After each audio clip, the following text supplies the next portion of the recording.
অনুভবে তুমি সিজন 2 লেখনীতে লিজামনি পর্ব ২৬ এক মাস পর অগ্নি কাউচের উপর বসে কারোর সাথে কথা বলছিল। মুখে রাগ আর বিরক্ত স্পষ্ট, তবে কিছুক্ষণ বাদে ঠোঁটে খেলে যায় এক রহস্যময় হাসির রেখা। ইয়ানা নিচ থেকে অগ্নির জন্য খাবার নিয়ে আসে। অগ্নিকে কথা বলতে দেখে ইয়ানা খাবারটা মিনি টেবিলের উপর রেখে কার্বাডের কাপড় গুছাতে থাকে। কিছুক্ষণ পর পর অগ্নিকে আর চোখে লক্ষ্য করছে। চেহারাটা কেমন অস্বাভাবিক লাগছে। অগ্নি কথা বলা শেষ করে কাউচ থেকে উঠে দাঁড়ায়। কার্বাডের কাছে চোখ যেতেই ইয়ানাকে দেখতে পাই। অগ্নি বিছানায় বসে এক দৃষ্টিতে তাকিয়ে থাকে। অগ্নির দৃষ্টি লক্ষ্য করতে পেরে ইয়ানা পিছনে ফিরে তাকায়। এরপর ভ্রু কুঁচকে বলে, কি দেখছেন এইভাবে? অগ্নি, আপনাকে ম্যাডাম। ইয়ানা, আমার পিছন দেখে আপনার কি লাভ? অগ্নি হালকা হেসে বলে, তোমার একটা চুল দেখলেই তোমার পুরো অস্তিত্ব আমি অনুমান করতে পারি। সেখানে পিছন দেখি আর সামনে দেখি কি যায় আসে। ইয়ানা ফুস করে শ্বাস ছাড়ে। এরপর হাতের একটা শাড়ি অগ্নির দিকে ছুঁড়ে মেরে বলে, এই নিন, এইটা ভাঁজ করতে সাহায্য করুন। একা হাতে করতে পারছি না। অগ্নি শাড়ির দিকে তাকিয়ে ইয়ানার দিকে তাকায়। এরপর ঠোঁট চেপে হালকা হেসে শাড়িটার মধ্যে ধরে। ইয়ানা যখন শাড়ির দিকে তাকিয়ে ভাঁজ করতে নিবে তখন অগ্নি শাড়ি সহ হেঁচকা টান মারে। ইয়ানা টাল সামলাতে না পেরে অগ্নির উপর গিয়ে পড়ে। অগ্নি ইয়ানার দুই বাহু ধরে শুয়ে পড়ে। সাথে ইয়ানাকেও নিজের উপর ধরে রাখে। ইয়ানা এখনও অগ্নির বুকে মুখ গুজে আছে। অগ্নি হালকা হেসে ইয়ানার কানে ফিসফিস করে বলে, শাড়ি ভাঁজ করা আমার কাজ না জান। শাড়ি খোলা আমার কাজ। আর সেটা আমি সবসময় করি। নিজের কাজে খুব পজেসিভ আমি। অগ্নির কথায় ইয়ানা টঙ্ক নড়ল। অগ্নির দিকে কটমট চোখে তাকিয়ে বলে, আল্লাহর ওয়াস্তে আপনার মুখটা বন্ধ করুন। নির্লজ্জ লোক। আপনি তো দেখছি সানি লিওনের চেয়ে ও নির্লজ্জ। ইয়ানার কথা শুনে অগ্নি কপাল কুঁচকে বলে, হোয়াট লিওন? ইয়ানা অগ্নির বুক থেকে উঠতে উঠতে জবাব দেই, সানি লিওন, একজন নীল তারকা। অগ্নি ইয়ানাকে পুনরায় নিজের সাথে চেপে ধরে ধমক দিয়ে বলে, থপড়িয়ে ভীমরুতি বের করব বিয়াদ এই মেয়ে। এই তোমাকে ছাড়া আমি কোনোদিন অন্য নারীর দিকে তাকিয়েছি? অগ্নির রেগে যাওয়া দেখে ইয়ানার বুক ফেটে হাসি পাচ্ছে। লোকটা কিভাবে রেগে গেল এই সামান্য কথায়? ইয়ানা নিজের হাসিকে থামিয়ে আগের ন্যায় বলে, আপনাকে কে বলেছে ওই তারকা খারাপ? উনি আগে খারাপ ছিল কিন্তু এখন ফিরে এসেছে এইসব থেকে। বিয়ে করে এখন বাচ্চা নিয়ে সংসার করছে। অগ্নি, তুমি বলতে চাইছ তোমাকে বিয়ে করার আগে আমি খারাপ ছিলাম? আই থিঙ্ক শেইমলেস বলতে চাইছ। এখন বিয়ে করে ভালো হয়ে গিয়েছি। যদি তোমার এমন মনে হয় লিসেন ইয়ানা, অগ্নি চৌধুরী না আগে কখনো মেয়ের দিকে তাকিয়েছে আর না এখন। অগ্নি রেগে খাবার রেখেই রুম থেকে বেরিয়ে যায়। ইয়ানা হতাশ চোখে তাকিয়ে আছে। আমি তো মজা করে এমনি বলেছি। তাই বলে রাগ করে না খেয়ে চলে যাবে? আমিও খাব না। দেখি উনি কতক্ষণ রাগ করে থাকতে পারে। যেহেতু দোষ আমার তাই সরিটা আগে বলে নেই। প্রায় আধা ঘন্টা পরে ইয়ানা হাতে ফোন নিয়ে অগ্নির মোবাইলে ফোন দেই। ফোন ঢুকছে ঠিক কিন্তু রিসিভ করছে না। ইয়ানা মেসেজ সেন্ড করে, এই সামান্য কথায় আমার উপর এইভাবে রেগে যাবেন? আমি তো মজা করে বলেছি, আপনি সিরিয়াস নিয়েছেন কেন? অগ্নির মেসেজগুলো দেখছে ঠিক কিন্তু রিপ্লাই দিচ্ছে না। সে ইয়ানার সাথে রাগ করে নেই। সে যাচ্ছে আতিকের মহলে। ইয়ানা হতাশ হয়ে আবার মেসেজ দেই, সরি যান, আর বলব না এইসব। এইবারের মতো ক্ষমা করে দিন। বাড়ি ফিরে আসুন। যতক্ষণ না আসবেন আমি খাবার খাব না। মেসেজটা দেখেই অগ্নি কপাল কুঁচকে ফেলে। সাথে সাথে ইয়ানার মোবাইলে ফোন দিয়ে রাগকে সংযত করে বলে, ট্রাস্ট মি সোনা, একটু ও রেগে নেই। খাবারটা খেয়ে নাও। ইয়ানা জেদ ধরে বলে, তাহলে এইভাবে রেগে বের হয়ে গিয়েছেন কেন? বাড়ি ফিরে আসুন, না হলে খাব না। অগ্নি এইবার গলাটাকে শক্ত করে শাসনের সুরে বলে, কিছুক্ষণের মধ্যে তোমার জন্য আন্টি খাবার নিয়ে উপরে আসছে। আমি 10 মিনিট পর জানতে চাইব খেয়েছ কি না। যদি না খাও তাহলে তোমার কি অবস্থা হবে তুমি নিজেও জানো। এখন না আসি, রাতে তো বাড়িতে আসব। তেরামি না করে খেয়ে নিবে।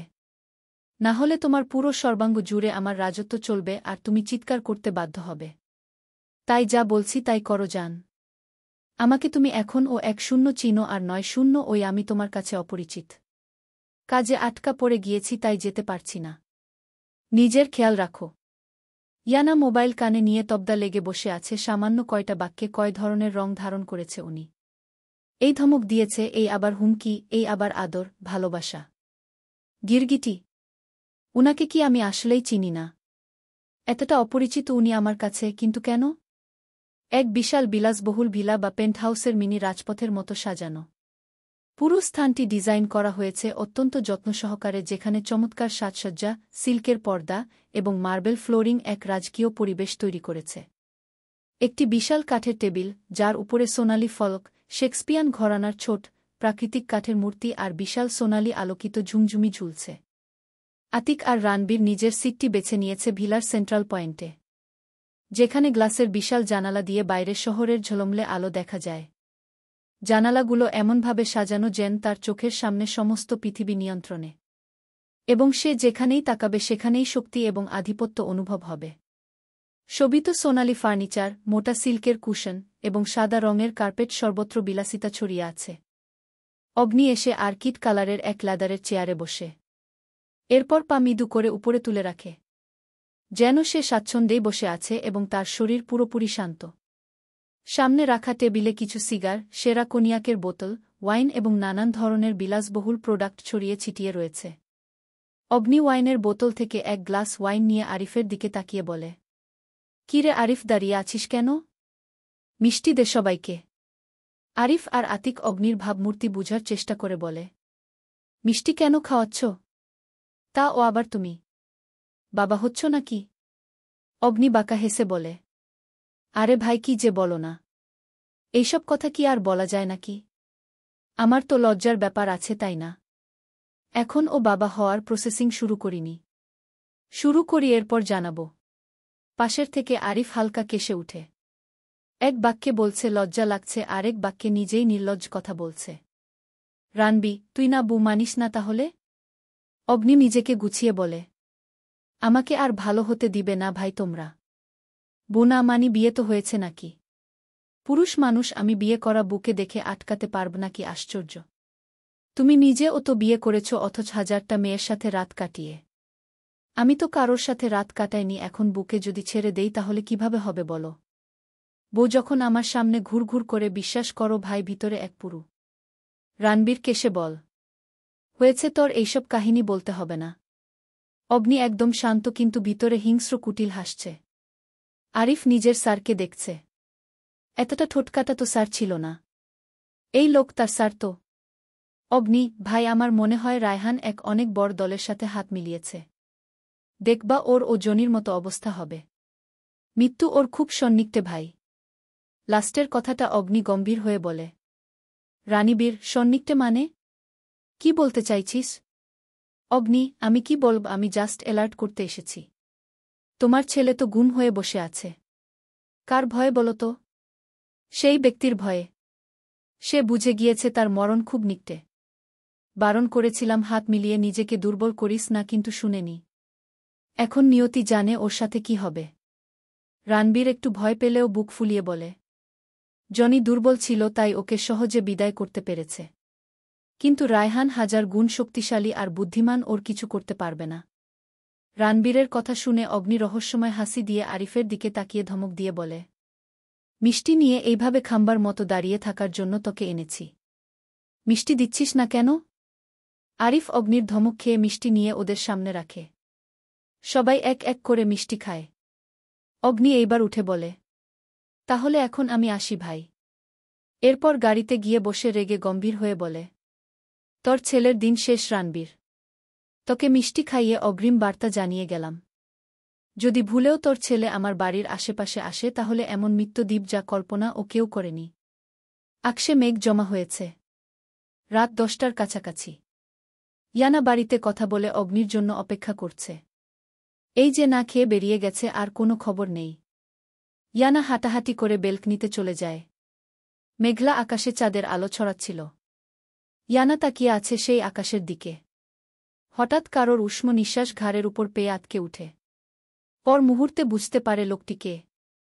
ইয়ানা আকাশের দিকে তাকিয়েই বলে, কখন এসেছেন? অগ্নি ইয়ানার গলায় শক্ত করে চুমু খেয়ে বলে, এইমাত্র এসেছি। ইয়ানা, রাগ কমেছে? সত্যি আমি কথাটা এইভাবে বলতে চাইনি। আমি তো জানি আপনি কেমন। অগ্নি ইয়ানার শার্ট ভেদ করে উন্মুক্ত কোমর চেপে ধরে বলে। রাগ কেন করতে যাব? তোমার সাথে রাগ করে কখনো থাকতে পেরেছি যে আজ থাকব? ইয়ানা অগ্নির বুকে মাথা রাখে। অগ্নি, কি হয়েছে জান? ইয়ানা ধীর কণ্ঠে বলে। জানি না ভিতরে কেন এত অশান্ত লাগছে। মনে হচ্ছে কোনো কিছু হারিয়ে ফেলছি। ভয় হচ্ছে খুব। আমাকে ছেড়ে কখনো কোথাও যাবেন না তো? অগ্নি ইয়ানাকে আগলে নিয়ে বলে। তুমি আমার অস্তিত্ব আর শ্বাস প্রশ্বাস। একমাত্র বিধাতা ছাড়া আমার থেকে তোমাকে কেউ আলাদা করতে পারবে না। এমনকি তুমি নিজেও না। ইয়ানা, আমি আপনাকে ছেড়ে কোথাও যাব না। সবসময় আমার বিশ্বাসের ভিতরে থাকবেন। আমি বিশ্বাসঘাতকদের অনেক ঘৃণা করি। আমাদের জীবন যাতে এক সুন্দরতম অধ্যায় হয়। যুগান্তর আপনার হাতে হাত রেখে হাঁটতে চাইমি চৌধুরী। আপনাকে ছাড়া আমি নিঃশ্বাস নিতেও ভুলে যায়। আল্লাহ যাতে আমাদের সকল বিপদ থেকে রক্ষা করে এক সূত্রে বেঁধে রাখে। বিশ্বাসঘাতক শব্দটা শুনে অগ্নির বুক ভারী হয়ে আসে। জোরে জোরে শ্বাস নিয়ে ইয়ানাকে বুক থেকে তোলে কপালে গভীর চুম্বন খেয়ে বলে। ঘুমাতে যাও পাখি। এখন রাত হয়েছে প্রচুর। ইয়ানা, আরেকটু থাকি, ভালোই তো লাগছে। ইয়ানার কথায় অগ্নি ঠোঁট কামড়ে বলে। তুমি আমাকে কিসের ইঙ্গিত দিচ্ছ ইয়ানা? ইয়ানা অবাক হয়ে বলে। কিসের ইঙ্গিত দিব? অগ্নি, সামথিং। আমি একদম জেন্টাল বয়, এইসব করতে পারব না। ইয়ানা চোখ পাকিয়ে তাকায় অগ্নির দিকে। এরপর রুমে চলে যেতে নিলে অগ্নি দোলনায় বসে ইয়ানাকে নিজের উরুর উপর বসিয়ে দেই হেঁচকা টান মেরে। ইয়ানা ছটফট করে বলে। ছাড়ুন আমাকে, সবসময় উল্টা চিন্তা মাথায় আসে বদলোক একটা। অগ্নি ইয়ানাকে নিজের সাথে মিশিয়ে বলে। ছটফট করো না জান। চুপচাপ বসে থাকো আর আমাকে অনুভব করতে দাও। ইয়ানা চুপ হয়ে যায়। অগ্নি ইয়ানাকে জড়িয়ে ধরে আছে যেন একটু ছাড়লেই পালিয়ে যাবে। ইয়ানা একসময় অগ্নির কাঁধে মাথা রেখে ঘুমের দেশে তলিয়ে যায়। রাত 2:40 বাইরে বজ্রপাত হচ্ছিল অবিরাম। বৃষ্টি যেন আকাশ ফুঁড়ে ঝরছে। বৃষ্টির ধারায় ভেসে যাচ্ছে শহরটা। বজ্রের ঝলকানিতে মুহূর্তে জানালার পর্দা কেঁপে ওঠে। জানালার পর্দাগুলো উড়ছিল নিজের মত। বজ্রপাতের ঝংকারে ইয়ানা কেঁপে উঠে। হঠাৎ চোখ মেলে তাকায়। ইয়ানা তাকিয়ে দেখে আকাশ যেন গর্জে কাঁদছে। বজ্রপাতে জানালার কাছে আঁচড় পড়ে আবার সরে যায়। ইয়ানা অগ্নিকে খুঁজার জন্য পাশে তাকাতেই দেখে সে নেই। অগ্নিকে না দেখে ধরফরিয়ে উঠে বসে। চিরচেনা চাদরটা একপোষে হয়ে আছে। চিন্তায় বুক ধুক করে উঠে। ইয়ানা বিছানা থেকে নেমে লাইট অন করে ওয়াশরুম চেক করে। কিন্তু না, অগ্নি নেই ওয়াশরুমে। এরপর বেলকনি সব কিছু দেখে। কোথাও অগ্নি নেই। পুরো রুমে অগ্নির কোনো অস্তিত্ব নেই। ইয়ানার ভয়ে গা শিউরে উঠে। এর রাতে উনি কোথায় গেল, তাও এত বজ্রপাতের সময়? শরীরে যেন এক অজানা কাঁপুনি দিয়ে উঠে। ইয়ানা সিঁড়ি বেয়ে নিচে নামে। সবাই ঘুমে। পুরো কামরা জুড়ে পিনপিন নীরবতা। ইয়ানা নিচে থেকে আবার উপরে চলে যায়। সেখানে প্রত্যেকটা রুমে অগ্নিকে খুঁজতে থাকে। বজ্রের শব্দ আর ইয়ানার পায়ের শব্দ যেন পুরো করিডোর ভারী হয়ে গেছে। ইয়ানার জন্য আজ বাড়িটা অদ্ভুত রকমের নিস্তব্ধ লাগছে। যেন কিছু লুকিয়ে আছে দেয়ালের ফাঁকে। ধীরে ধীরে পায়ের শব্দে সে এগিয়ে চলে সেই বদ্ধ পুরনো দরজার কাছে, যেটা অগ্নি কখনো খুলতে দেই না। ও বলেছে এখানে কিছু গচ্ছিত সম্পদ আছে। কিন্তু দরজা আজ হালকা ফাঁকা কেন? ইয়ানা আর অধীর পায়ে এগিয়ে যায় সেখানে কৌতূহলবশত। প্রতিটা পা যেন ধ্বনি তোলে, শূন্যতাকে বিদ্ধ করে সত্যের সম্মুখীন করাচ্ছে। কাছে যেতেই এক অদ্ভুত আওয়াজ কানে এসে ঝংকার তোলে। পুরো শরীরেরে কাটা দিয়ে উঠে। ইয়ানা আরেকটু কাছে এগিয়ে যেতেই পায়ে ঠান্ডা কিছু অনুভব হতেই নিচের দিকে তাকায়। পায়ের নিচে যেন কিছু ভেজা, নরম ছোপ। ইয়ানা আটকে উঠে। রক্ত! ইয়ানার বুক ধড়ফড় শুরু করে। এই চিরচেনা করিডরকে আজ অদ্ভুতভাবে অচেনা লাগছে। যেন সব দেয়াল তাকে চোখে চোখে রেখেছে। হঠাৎ এক শব্দে ইয়ানা থামকে যায়। সামান্য খোলা থেকে বের হচ্ছে এক ধরনের শব্দ। যেন কেউ কিছু চিবিয়ে আর ছিঁড়ে খাচ্ছে। গলার নিচে গো গো করে উঠা গর্জন। আর কেমন এক উদ্ভট গন্ধ বারবার বাতাসের সাথে নাকে এসে বাড়ি খাচ্ছে। কিসের গন্ধ? পচা মাংসের। ইয়ানা উড়োনা দিয়ে মুখ চেপে ধরে। ইয়ানার ঠোঁটগুলো কাঁপছে অনবরত। চোখ ফেটে তার কান্না আসছে। কোথায় আপনি অগ্নি চৌধুরী? আমার যে ভীষণ ভয় করছে। ইয়ানা ফাঁকা দিক দিয়ে কিছু দেখার জন্য উকি দেই। এক মুহূর্তে পুরো শরীরে এক অদ্ভুত রকমের কাঁপুনি দিয়ে উঠে। রুমের ভিতরে 4টা বিশালদেহী মানুষ বসে আছে। না, এইগুলো মানুষ নই। দেখতে কেমন বিকৃত। উলঙ্গ শরীর। তাদের একটা করে চোখ নেই। শরীরে লেগে আছে রক্ত। তারা একটা কাটা হাতের তালু চাটছে এমনভাবে যেন সেটা জিহ্বা দিয়ে টেনে নিয়ে যেতে চায়। তাদের চামড়া কেমন বিকৃত। পাঁজরের মতো দাঁত বেরিয়ে আছে। তাদের হাত পা শিকল দিয়ে বাঁধা। ইয়ানার হাতের ধাক্কা লেগে দরজা পুরোটা খুলে যায়। ইয়ানা ভয়ের কারণে স্তব্ধ হয়ে যায়। দরজার সাই সাই আওয়াজে লোকগুলো দরজার দিকে তাকায়। ইয়ানা এখনও সেদিকেই তাকিয়ে আছে। বুক ছিঁড়ে কান্না আসছে। ভয়ে এক জায়গায় বরফের ন্যায় জমে গিয়েছে। এত বিকৃত আর ভয়াবহ দৃশ্য সে কোনোদিন দেখেনি। লোকগুলোর তাকানো কি ধারালো। তাদের চোখ গর্তে ঢুকে গিয়েছে। এরা কি মানুষ নাকি নরখাদক? লোকগুলো ইয়ানার দিকে তাকিয়ে ভয়ঙ্কর হাসি দেয়। ইয়ানা কেঁপে উঠে। কোন জগতে এসে দাঁড়িয়ে আছে সে? একটা লোক ইয়ানার দিকে তাকিয়ে বলে, আসবি? তোর শরীরের মাংস ছিঁড়ে খেতে দে। বলেই এক পৈশাচিক হাসি দিয়ে উঠে। কি সেই ভয়ঙ্কর উঠহাসি! যেন মনে হচ্ছে কোনো কবর থেকে উঠে এসেছে। ইয়ানা আর দাঁড়াতে পারল না, মুখে ধরে এক চিৎকার দিয়ে এখান থেকে চলে যায়। কোথায় যাচ্ছে সে নিজেও জানে না। ওর পায়ের শব্দ বজ্রের কলধ্বনিতে তাল মেলাচ্ছে। ইয়ানা কাঁপছে, হাঁপাচ্ছে আর দৌড়াচ্ছে। সিঁড়ি বেয়ে ছাদে চলে যায়। বজ্রপাতের কারণে পুনরায় নামতে যাবে এমন সময় চোখ যায় একটা কালো ছায়ার উপর। ভালোভাবে তাকালে তখনই একটা বিকট বজ্রপাতে সেই ছায়া স্পষ্ট হয়ে উঠে। থেমে যায় ইয়ানা। পুনরায় ছাদের দিকে ঘুরে তাকায়। বারবার বজ্রপাতে কিছু দৃশ্য স্পষ্ট হয়ে উঠছে। বৃষ্টির পানিতে রক্তের বন্যা বয়ে যাচ্ছে এক পাশে। ইয়ানা বাক্যহীন স্তব্ধ হয়ে যায়। এত বড় অভিনয়! এমন ধোঁকা আর বিশ্বাসঘাতকতা! এত বড় অভিনয়ের শিকার হলাম আমি।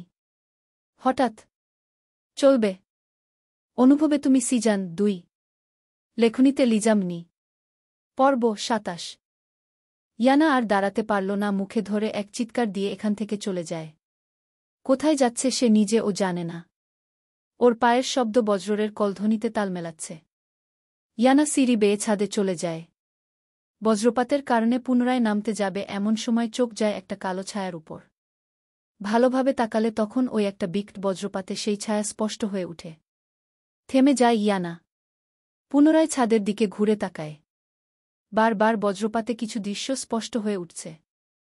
বৃষ্টির পানিতে রক্তের বন্যা বয়ে যাচ্ছে এক পাশে। বজ্রের আলোতে হঠাৎ কাউকে এতটা বিধ্বস্ত অবস্থায় দেখে মুখে হাত দিয়ে চিৎকার করে উঠে ইয়ানা। তার সামনে এক নগ্ন লোক, যার চোখ তুলে ফেলা হয়েছে। হাত নেই দুইটা, জিহ্বা কেটে ফেলা হয়েছে, শরীর থেকে অনবরত রক্তস্রোত চলছে। পেট কাটা ফলে লোকের পেটের ভিতরের নাড়িভুড়ি দৃশ্যমান। এত ভয়ানক দৃশ্য দেখে ইয়ানা স্তব্ধ হয়ে যায়। চিৎকার করার ক্ষমতা হারিয়ে ফেলে। মনে হচ্ছে এখান থেকে পা নড়লে তারও ঠিক একই অবস্থা হবে। আতঙ্কে পুরো শরীর অবশ হয়ে গেছে।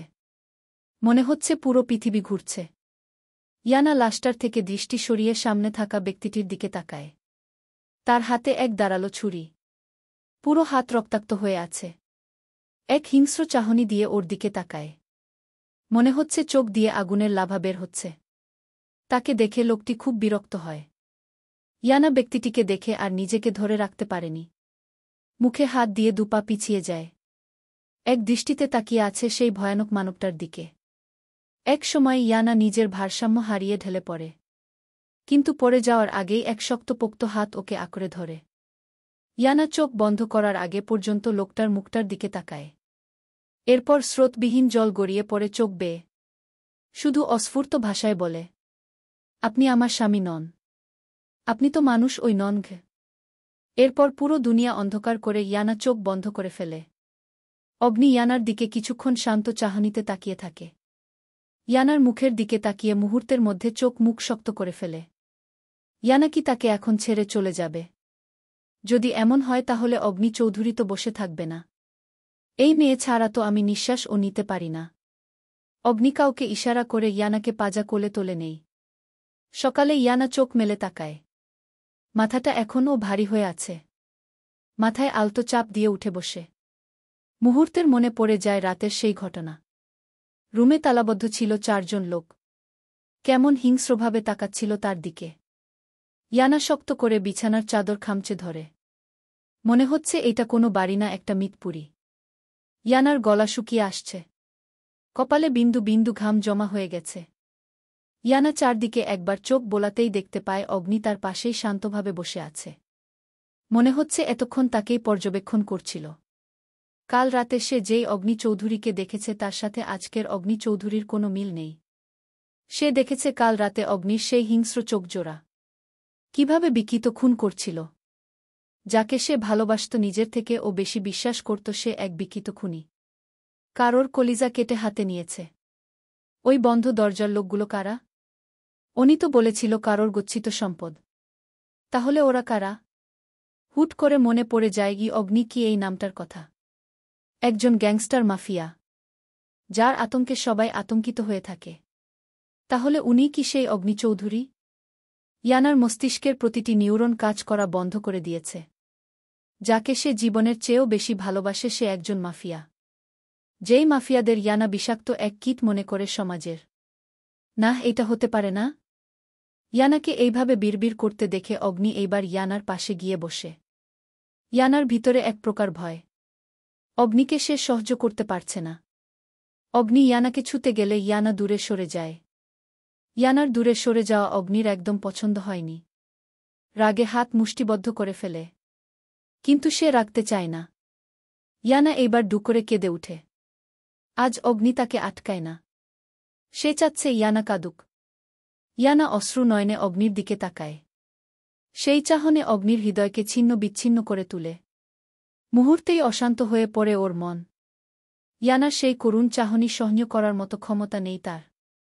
ইয়ানা নিজের কান্না বন্ধ করে বলে, আমি কিভাবে বুঝিনি প্রতিটি নিঃশ্বাস, প্রতিটি চুম্বন, প্রতিটি আলিঙ্গন, প্রতিটি কথা সব মিথ্যা ছিল।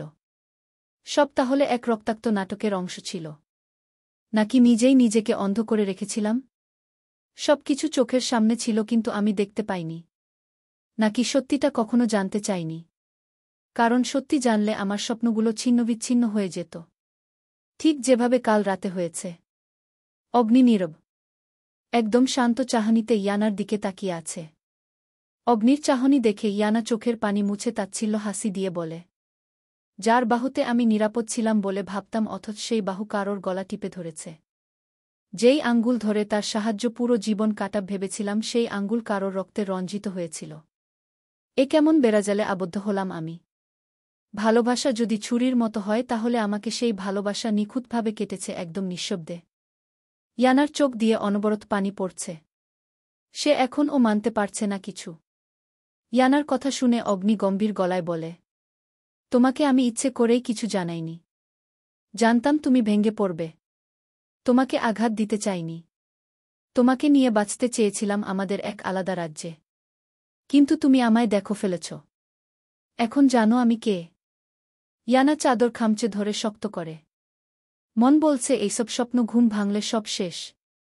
তার অগ্নি কোনো গ্যাংস্টার হতেই পারে না। কিন্তু আফসোস সেই স্বপ্ন বাস্তবে ধরা দিচ্ছে। ঘুম ওই ভাঙছে না। ইয়ানাকে এইভাবে ঘাপটি মেরে বসে থাকতে দেখে অগ্নি একটা শ্বাস ফেলে। ইয়ানাকে বারবার মাথায় হাত দিতে দেখে বুঝতে পারে ইয়ানার মাথা ব্যথা করছে। ইয়ানা যদি অতিরিক্ত কান্না বা মানসিক চাপ নেই তাহলে ওর মাথা ব্যথা শুরু হয়ে যায়। সেটা অগ্নির অজানা নয়। অগ্নি ধীর পায়ে ড্রয়ার থেকে একটা পেইন কিলার ইয়ানার সামনে ধরে। এরপর পানির গ্লাস নিয়ে বলে, ওষুধটা খেয়ে নাও, ব্যথা কমে যাবে। অগ্নিকে ওষুধ দিতে দেখে ইয়ানা রেগে যায়। চোখ দিয়ে মনে হচ্ছে আগুন বের হবে। বুকের ভিতর তীর ঢুকিয়ে এখন মাথা ব্যথা কমার ওষুধ দিচ্ছে।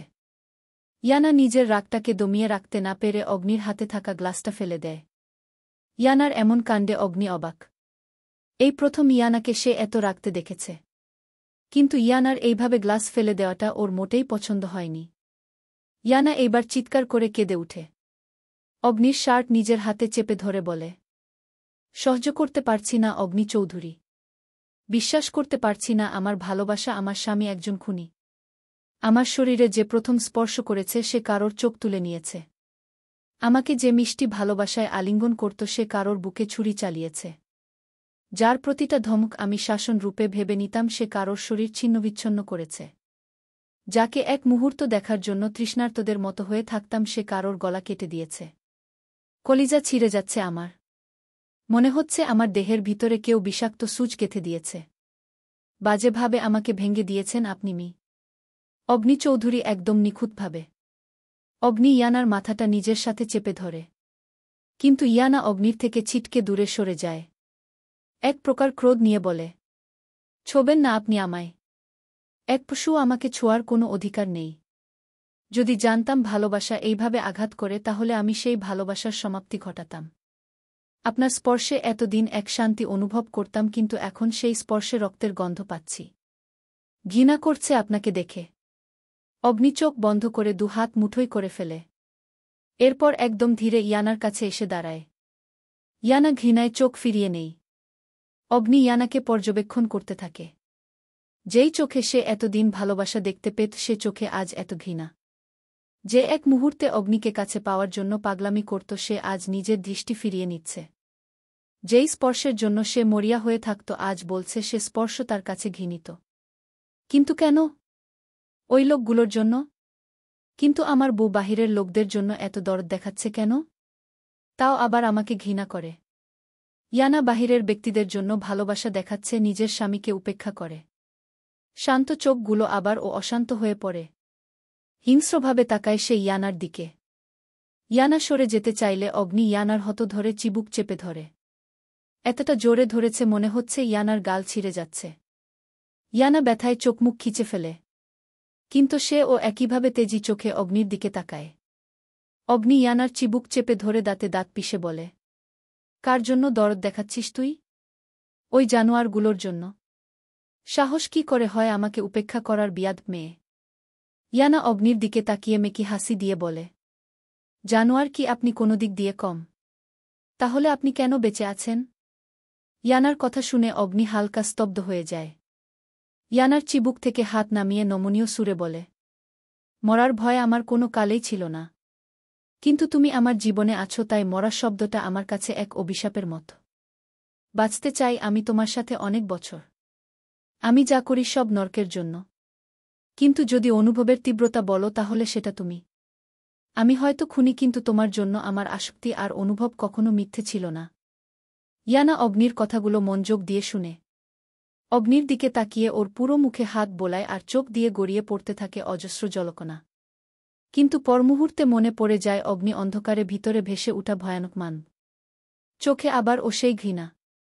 অগ্নির থেকে চোখ সরিয়ে নিয়ে ওর কাছ থেকে সরে দাঁড়ায়। এরপর তেজি সুরে বলে, এইটা ভালোবাসা নয়, শুধু আপনার জেদ ছিল। থাকব না আমি আপনার সাথে। আপনার মতো জানোয়ারের সাথে সংসার করার মতো পাপ আর যাই হোক আমি করব না। আমি আজ ওই চলে যাব আপনার থেকে অনেক দূরে। ঠিক ততটা দূরে যেখানে আপনার ছায়াও মিলবে না। যদিও আল্লাহ বলেছে তোমরা আর যাই করো এই শব্দটা উচ্চারণ করো না কারণ এতে আরশ কেঁপে উঠে। তবুও আমি এই শব্দটাই উচ্চারণ করে বলছি তালাক চাই আমার আপনার থেকে। ইয়ানার কথা শেষ না হতেই ওর গালে পর 3টা থাপ্পড় পড়ে। ইয়ানা মেঝেতে ছিটকে পড়ে। অগ্নি ইয়ানার বাহু ধরে হেঁচকা টান দিয়ে নিজের সামনে পুনরায় দাঁড়া করায়। চোখে আবার ও সেই হিংস্রতা যেমনটা সে কাল রাতে দেখেছিল। অগ্নি ইয়ানার গলায় চেপে ধরে বলে, তালাক শব্দটা মুখে আনলি কোনো সাহসে? কলিজা কেঁপে উঠে নাই, মেরে ফেলে দীপ্তকে। তোর কল্পনাতে নেই আমি কি জিনিস। চলে যাওয়ার কথা পুনরায় মুখে আনলে খোদার কসম সে মুখটাই আর অক্ষত থাকবে না। আমি তোর সব অবাধ্যতা, পাগলামি, রাগ সহ্য করব কিন্তু আমাকে উপেক্ষা, চলে যাওয়া এইসব সহ্য করতে পারব না। তোর হৃদয়ের দখলদার আমি। Loving you ruined me. Now I kill ruin world for you. উপরে আল্লাহ আর তোর চলে যাওয়া ছাড়া অগ্নি চৌধুরী আর কিছুতেই ভয় পাই না। অগ্নি এতটা জোরে ইয়ানার গলা চেপে ধরেছে। ইয়ানার মনে হচ্ছে এখন ওই শ্বাস বন্ধ হয়ে যাবে। অবশ্য মরে গেলেই ভালো শান্তি তো পাবে। সহ্য করতে পারছে না সে এত বড় সত্যি। মনে হচ্ছে পুরো দুনিয়া অন্ধকার হয়ে আসছে। আর সে অন্ধকারে সে তলিয়ে যাচ্ছে। ধীরে ধীরে নিজের চোখ দুটি বন্ধ করে ফেলে। এত মানসিক ট্রমা, অগ্নির দেওয়া থাপ্পড় সব মিলিয়ে সেন্সলেস হয়ে পড়ে। ইয়ানাকে চোখ বুজে ফেলতে দেখে অগ্নি নিঃশব্দে একটা গম্ভীর শ্বাস ফেলে। ইয়ানার দিকে তাকিয়ে দেখে চোখগুলো ফুলে গেছে। পুরো মুখ লাল হয়ে গেছে। 2 গালে থাপ্পড়ের দাগ স্পষ্ট। ইয়ানাকে বিছানায় শুয়ে দিয়ে ওর ভেজা আঁখি পল্লবে শব্দ করে চুমু খায়। যে জায়গায় যে থাপ্পড় দিয়েছিল সেখানে অজস্র চুমু খায়। ইয়ানার ঠোঁটগুলো একদম শুকিয়ে গেছে। অগ্নি নিজের ঠোঁট ইয়ানার ঠোঁটে ছুঁয়ে ফিসফিস করে বলে, এমন পাগলামি কেন করছো জান? আমি তো কারণেই সত্যিটা কোনোদিন তোমার সামনে তুলে ধরিনি। জানতাম তুমি সহ্য করতে পারবে না। আমাকে ছেড়ে চলে যাওয়ার কথা কিভাবে বলতে পারো? একবার ও মনে হয়নি তোমাকে ছাড়া আমি শ্বাস নিতে পারি না। সেখানে তুমি চলে গেলে কিভাবে থাকব? কিন্তু তুমি তো যেতে পারবে না। আমার অন্ধরের এক ফালি আলো তুমি। আর কখনো এই কথা উচ্চারণ করবে না। জানি না তোমাকে কি করে ফেলব। আমার ভালোবাসা কাঁদাবে, রক্ত জারাবে, কিন্তু সেটাই তোমার একমাত্র আশ্রয় যেখানে তুমি বারবার ফিরে আসবে। না হলে তোমাকে নিঃশেষ করতে আমি 2 মিনিট ভাবব না। অগ্নি ইয়ানাকে শুইয়ে দিয়ে চলে যায় রুম থেকে। খোলা ছাদের নিচে অগ্নি একের পর এক ড্রিক্সের বোতল খালি করেই যাচ্ছে। অগ্নি অ্যালকোহল খায় কিন্তু সেটা খুব সামান্য। কিন্তু আজ যেন সকল সীমা অতিক্রম করে যাচ্ছে।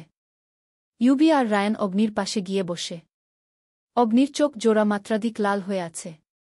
রায়ান অগ্নির হাত থেকে ওয়াইনের বোতলটা নিয়ে বলে, স্টপ অগ্নি। কি শুরু করেছিস তুই? এত খেলে মাতাল হয়ে পড়বি। কি হয়েছে খুলে বল। অগ্নি রায়ানের দিকে তাকায়। কিন্তু রাগে না, একদম শান্তভাবে বলে, দেখে ফেলেছে আমাকে। আজ ভেবেছিলাম রায়হান আসবে, কিন্তু তার জায়গায় ওর লোক এসেছে। সেই লোক সেই বদ্ধ রুমে পৌঁছে যায়। কিন্তু ও কিছু করার আগে আমি ধরে নিয়েছি। ওকেই মারছিলাম তখন সে চলে আসে। ঠিক সেই মুহূর্তে যখন আমি ওই লোকের কলিজায় টান দিয়েছি। রায়ান অবাক হয়ে বলে, কে?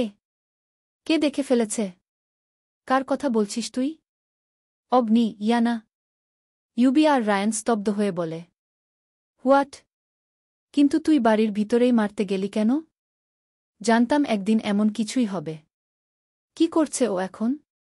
অগ্নি, ঘৃণা ভরা দৃষ্টি ছিল আমার প্রতি। মনে হচ্ছে জীবনের সবচেয়ে ঘৃণিত ব্যক্তিটি আমি ওর জীবনের। পাগলামি করছিল খুব, এখন ঘুমিয়ে আছে। রায়ান, কি করেছিস তুই ইয়ানাকে? অগ্নি রায়ানের দিকে তাকায়। রায়ানের ভয় দেখে উচ্চস্বরে হেসে উঠে। অগ্নির ভিতরে এক অদৃশ্য দাবানল। এই ঘৃণিত চাহনি তার হৃদয়কে ছিন্নবিচ্ছিন্ন করে দিচ্ছে। মুখের হাসি থামিয়ে অগ্নি ওয়াইনের গ্লাসটা ঘুরিয়ে বলে, অবাধ্যতা করলে আমি কি করতে পারি সেটার ধারণা আছে নিশ্চয়। ইউবি, আঘাত করেছিস তুই ইয়ানাকে? অগ্নি, করতে পারিনি, তার আগেই গান হারিয়েছে। ওকে কিভাবে আঘাত করব? একটা থাপ্পড় দিলে নিজের ওই হৃদয় ছিন্নবিচ্ছিন্ন হয়ে যায়। তালাক চেয়েছিল। ইউবি আর রায়ান আটকে উঠে। ইউবি শুকনো ঢোক গিলে বলে, কি করেছিস? অগ্নি শান্ত চাহনিতে বলে, অন্য কেউ হলে জবান ছিঁড়ে ফেলতাম, কিন্তু ওকে কিছুই করতে পারিনি। তাই চিন্তা করিস না, ওর কিছু হবে এমন কাজ আমি কোনোদিন করব না। তবে তোদের বোনকে বলে দিস পুনরায় যাতে আমার সাথে এমন শব্দচয়ন উচ্চারণ না করে। কারণ আমি সহ্য করতে পারি না। এরপর অগ্নি বসা থেকে উঠে চাবি নিয়ে বের হয়ে পড়ে। অগ্নির চলে যাওয়ার দিকে রায়ান তাকিয়ে বলে, জানি না কি হবে ভাই। সব কেমন অগুছালো হয়ে গিয়েছে। শেষ পর্যন্ত ওদের সম্পর্ক টিকবে তো? ইউবি, জানি না, মাথা কাজ করছে না। এখন ইয়ানার সামনে গেলে আমাদেরকেই 1000টা প্রশ্নবিদ্ধ করবে। কেন এতদিন বলেনি? কেন কিছু জানাইনি? রায়ান ডিভানে হেলান দিয়ে বলে, প্রশ্নবিদ্ধ করলে ও সাহস জুগিয়ে তার সামনে যেতে হবে। ইয়ানাকে সব জানাতে হবে। না হলে ইয়ানা ধীরে ধীরে দূরে সরে যাবে। কারণ অগ্নি নিজের জীবন কাহিনী কোনোদিন ও বলবে না। ইয়ানা পাগলামি করবে আর অগ্নি রেগে অনেক কিছু করে ফেলতে পারে। তাদের দূরত্ব বাড়তে থাকবে। এমন হলে চলবে না ইউবি, তার আগেই আমাদের সামলাতে হবে। ইউবি, অর্থাৎ ইয়ানাকে সব খুলে বলবো। কবে যাবি তাহলে? রায়ান, কাল আমার অফিসে জরুরি কাজ আছে, তাই পরশু যায়। ইউবি সম্মতি জানিয়ে বলে, ওকে। দুপুর গড়িয়ে বিকেল হয়ে আসল। ইয়ানা বিছানায় হেলান দিয়ে বসে আছে। আজ যেন চোখের সব পানি শুকিয়ে গেছে, আসতেই চাচ্ছে না। চোখ বন্ধ করলে বারবার সেই খুন আর 4 জন লোকের অবয়ব ভেসে উঠে। কিন্তু কে ওরা? দেখে তো মানুষ লেগেছে। কিন্তু ওদের এত জঘন্য অবস্থা করে রেখেছে মনে হচ্ছে কোনো নরখাদক। ইয়ানার ভাবনার মধ্যে চট করে মনে পড়ে যায় মীরার কথা। ও কি সব জানত? নাকি কিছুই জানত না? নাকি জেনে ও না জানার অভিনয় করেছে? ইয়ানার চোখ বেয়ে আবার ও পানি ঝরা শুরু করেছে। কি আশ্চর্য, একটু আগে পর্যন্ত এক ফোঁটা চোখের পানি বের হচ্ছিল না, আর এখন পানির স্রোত বয়ে চলেছে। প্রচুর মাথা ব্যথা করছে, কিন্তু এখন মাথা ব্যথাও ফিকে মনে হচ্ছে। নিয়তি তার নির্মম রূপটা বুঝি এইভাবে অসময়ে ধরা দেই। এত কষ্ট, এত যন্ত্রণা কি আমার প্রাপ্ত ছিল? রাতে ও কত সুন্দর খুনসুটিতে মেতে উঠেছিলাম। কাল পর্যন্ত আপনি ছিলেন আমার সবথেকে নিরাপদ আশ্রয়, আর আজ সেই আপনি আমার সবথেকে বড় ভয় হয়ে দাঁড়ালেন। ইয়ানার চোখের পানি পড়ছে, কিন্তু সেটা নিঃশব্দে। এই হাত আমার সর্বাঙ্গ স্পর্শ করেছে। এই বুকে মাথা রেখে আমি প্রতিটা রাত কাটিয়েছি। ভাবতেই যেন ঘৃণায় চোখ সরিয়ে নিল। অগ্নি গাড়ি পার্কিং এরিয়াতে রেখে ভিতরে প্রবেশ করে। দ্রুত উপরে উঠতে যাবে এমন সময় ডিভানে কাউকে দেখে মাথার রক্ত গরম হয়ে যায়। ব্যক্তিটি অগ্নিকে দেখে উঠে দাঁড়ায়, এরপর শান্ত চাহনিতে বলে, কেমন আছো? অনেক দিন পর তোমকে দেখলাম, খুব ভালো লাগছে। অগ্নি, ভালো লেগেছে, এইবার এটা দিয়ে জুস বানিয়ে খাও। লিসেন ঝর্ণা, তুমি আমার রাগ সম্পর্কে জানো, ইভেন আমি কে সেটাও জানো। তাই আমার পিছনে পিঁপড়ার মতো ঘুরঘুর করো না। আমাকে রাগালে হিতে বিপরীত হবে। আমার মোটা তাজা একটা আদুরে বউ আছে, আপাতত ও আমার দুনিয়া। তাই এইসব অনুভূতি রেখে ও লাভ নেই। ঝর্ণা আহত সুরে বলে, আমি তোমাকে ভালোবাসি অগ্নি। তুমি 1000টা বিয়ে করো, তাতে কিছু যায় আসে না। শুধু জানি আমি তোমাকে অনেক লাভ করি। অগ্নি এইবার কিছুটা রাগ দেখিয়ে বলে, আরেকবার এই ভালোবাসার কথা মুখে আনলে জাস্ট মেরে ফেলব। তোমার জন্য সুগার ডেডি ঠিক আছে, যাও, ওদের কাছে যাও। তবু ও আমাকে জ্বালাস না। ঝর্ণা, ইয়ানার মধ্যে এমন কি আছে যা আমার মধ্যে নেই? অগ্নি তাচ্ছিল্য হেসে বলে, কোথায় আকাশ আর কোথায় পাতাল? কোথায় পুকুর আর কোথায় সমুদ্র? ও সদ্য ফুটা এক পবিত্র ফুল, যার শরীরে একমাত্র আমি নামক পুরুষ স্পর্শ করেছি, আর কেউ নয়। আর তোমারটা গণনা করতে গেলে ক্যালকুলেটর নিয়ে বসতে হবে। পুরা তুমিটাই এক সস্তা। আর আমার ইয়ানা পৃথিবীর সবচেয়ে দামি জিনিস। এই বলে অগ্নি বড় বড় পা ফেলে উপরে চলে যায়। ঝর্ণা হাত মুঠোই করে ফেলে। এরপর নিজের কাঁধে ব্যাগে চাপিয়ে দিয়ে বলে, পুরুষের স্পর্শ পেয়েছি বলে তুমি আমাকে বারবার অপমান আর সস্তা বলো? তাহলে শুনো রাখো অগ্নি চৌধুরী, সেই কলঙ্কের ফোঁটা আমি তোমার বুয়ের গায়ে ও ছিটাব। তখন দেখুন অন্যের ব্যবহার করা জিনিস তুমি কিভাবে ঘরে তুলো।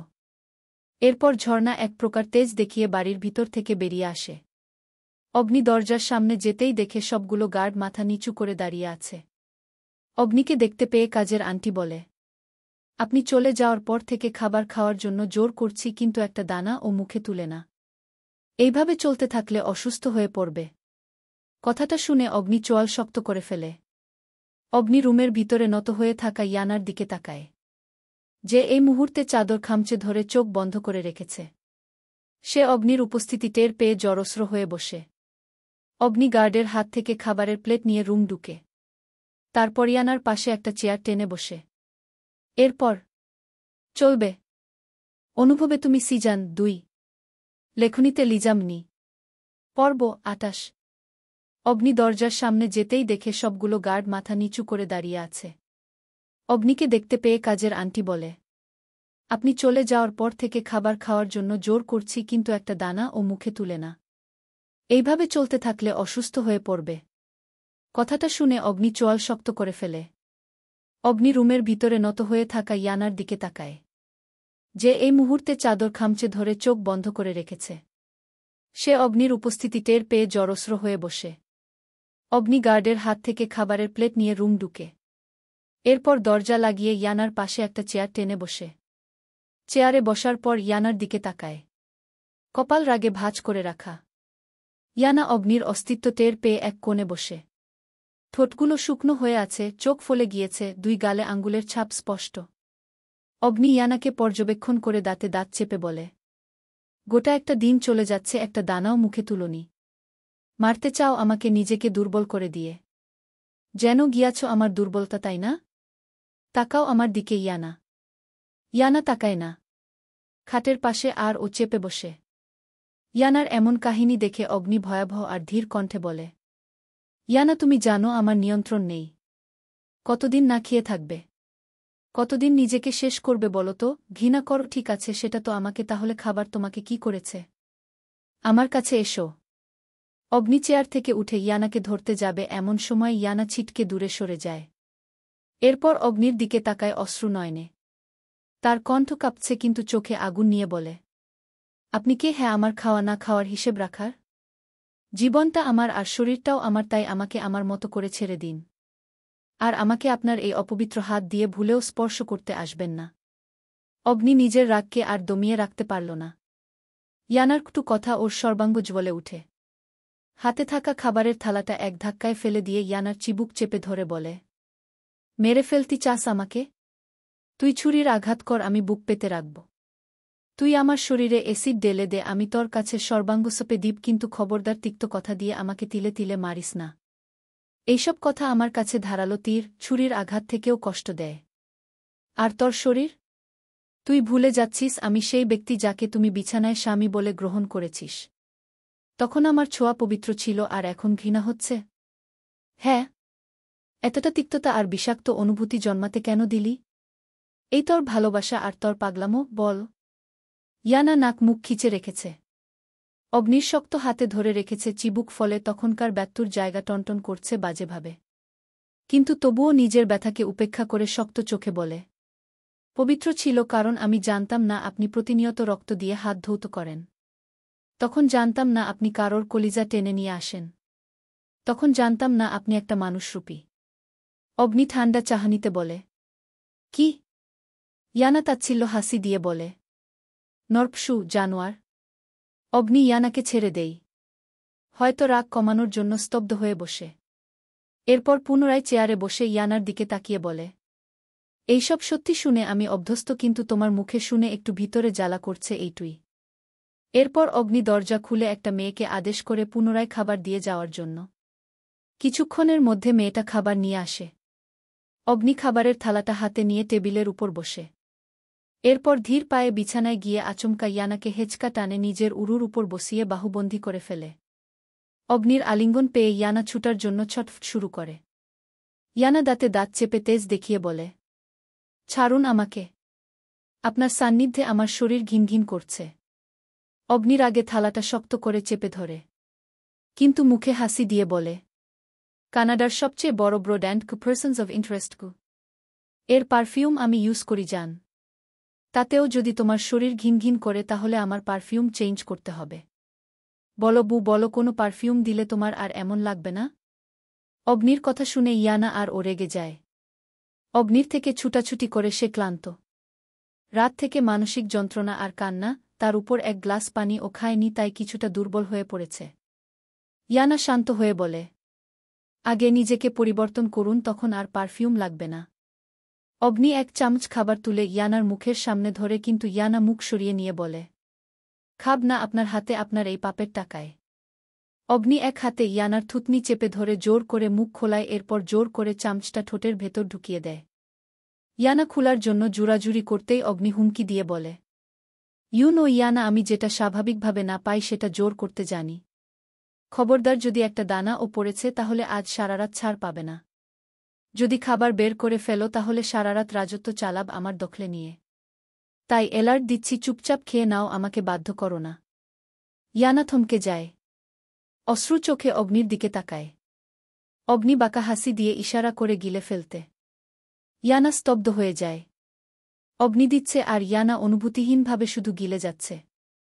এক পর্যায়ে খাওয়া শেষে ইয়ানা উঠতে যাবে, এমন সময় অগ্নি ইয়ানার ঠোঁটে শক্ত করে চুমু খেয়ে বলে, রাগ করে যত এনার্জি শেষ করেছি এইগুলো আবার ফিরত নিলাম চুমুর মাধ্যমে। চুমু খেয়ে এখন শরীরে একটু এনার্জি ভাব এসেছে। না হলে এনার্জি লসে তোমার মতো নেতিয়ে পড়তাম। ইয়ানা কটমট চোখে বলে, গিরগিটি রূপী মানুষ কখনো নেতিয়ে পড়ে না। এরপর ইয়ানা ঠোঁট মুছতে থাকে। মনে হচ্ছে নোংরা কিছু ওর ঠোঁটে লেগেছে। ইয়ানার অবস্থা দেখে অগ্নি বলে উঠে, ঢং দেখলে মাঝে মাঝে নিজের ওই হাসি পাই। এইভাবে মুছার কি আছে? স্পর্শ বিলীন করতে চাও? এই যে তোমার গলায়, ঘাড়ে, সর্বাঙ্গে এমন অনেক দাগ আছে, ওইগুলো কিভাবে বিলীন করবে? প্রথমবার ছুঁইনি আমি তোমাকে, তাই এমন করার কিছু নেই। সারাদিনে পেটে কিছু পড়াতে পেটে সামান্য চিনচিন ব্যথা অনুভব হচ্ছে আর শরীরটা দুর্বল হয়ে পড়ে। নিজেকে ধরে রাখতে না পেরে বিছানায় গা এলিয়ে দেই, কিন্তু ঘুম পাচ্ছে না মোটেও। শুধু একরাশ অস্থিরতা কাজ করছে। অগ্নির প্রশ্নের জবাব ও দেইনি। কেন জানি দিতে ইচ্ছে করছে না। অগ্নি হাতে একটা ঔষধ নিয়ে ইয়ানার সামনে ধরে বলে, এইটা খেয়ে নাও, পেট ব্যথা করবে না। সারাদিন অনাহারে থাকাতে এমন হয়েছে। ইয়ানা তাচ্ছিল্য হেসে বলে, যেখানে হৃদয়টাই ছিন্নবিচ্ছিন্ন হয়ে রয়েছে সেখানে এই সামান্য চিন ব্যথা কি হবে? অগ্নি, কি চাচ্ছ জোর করে খাওয়াই?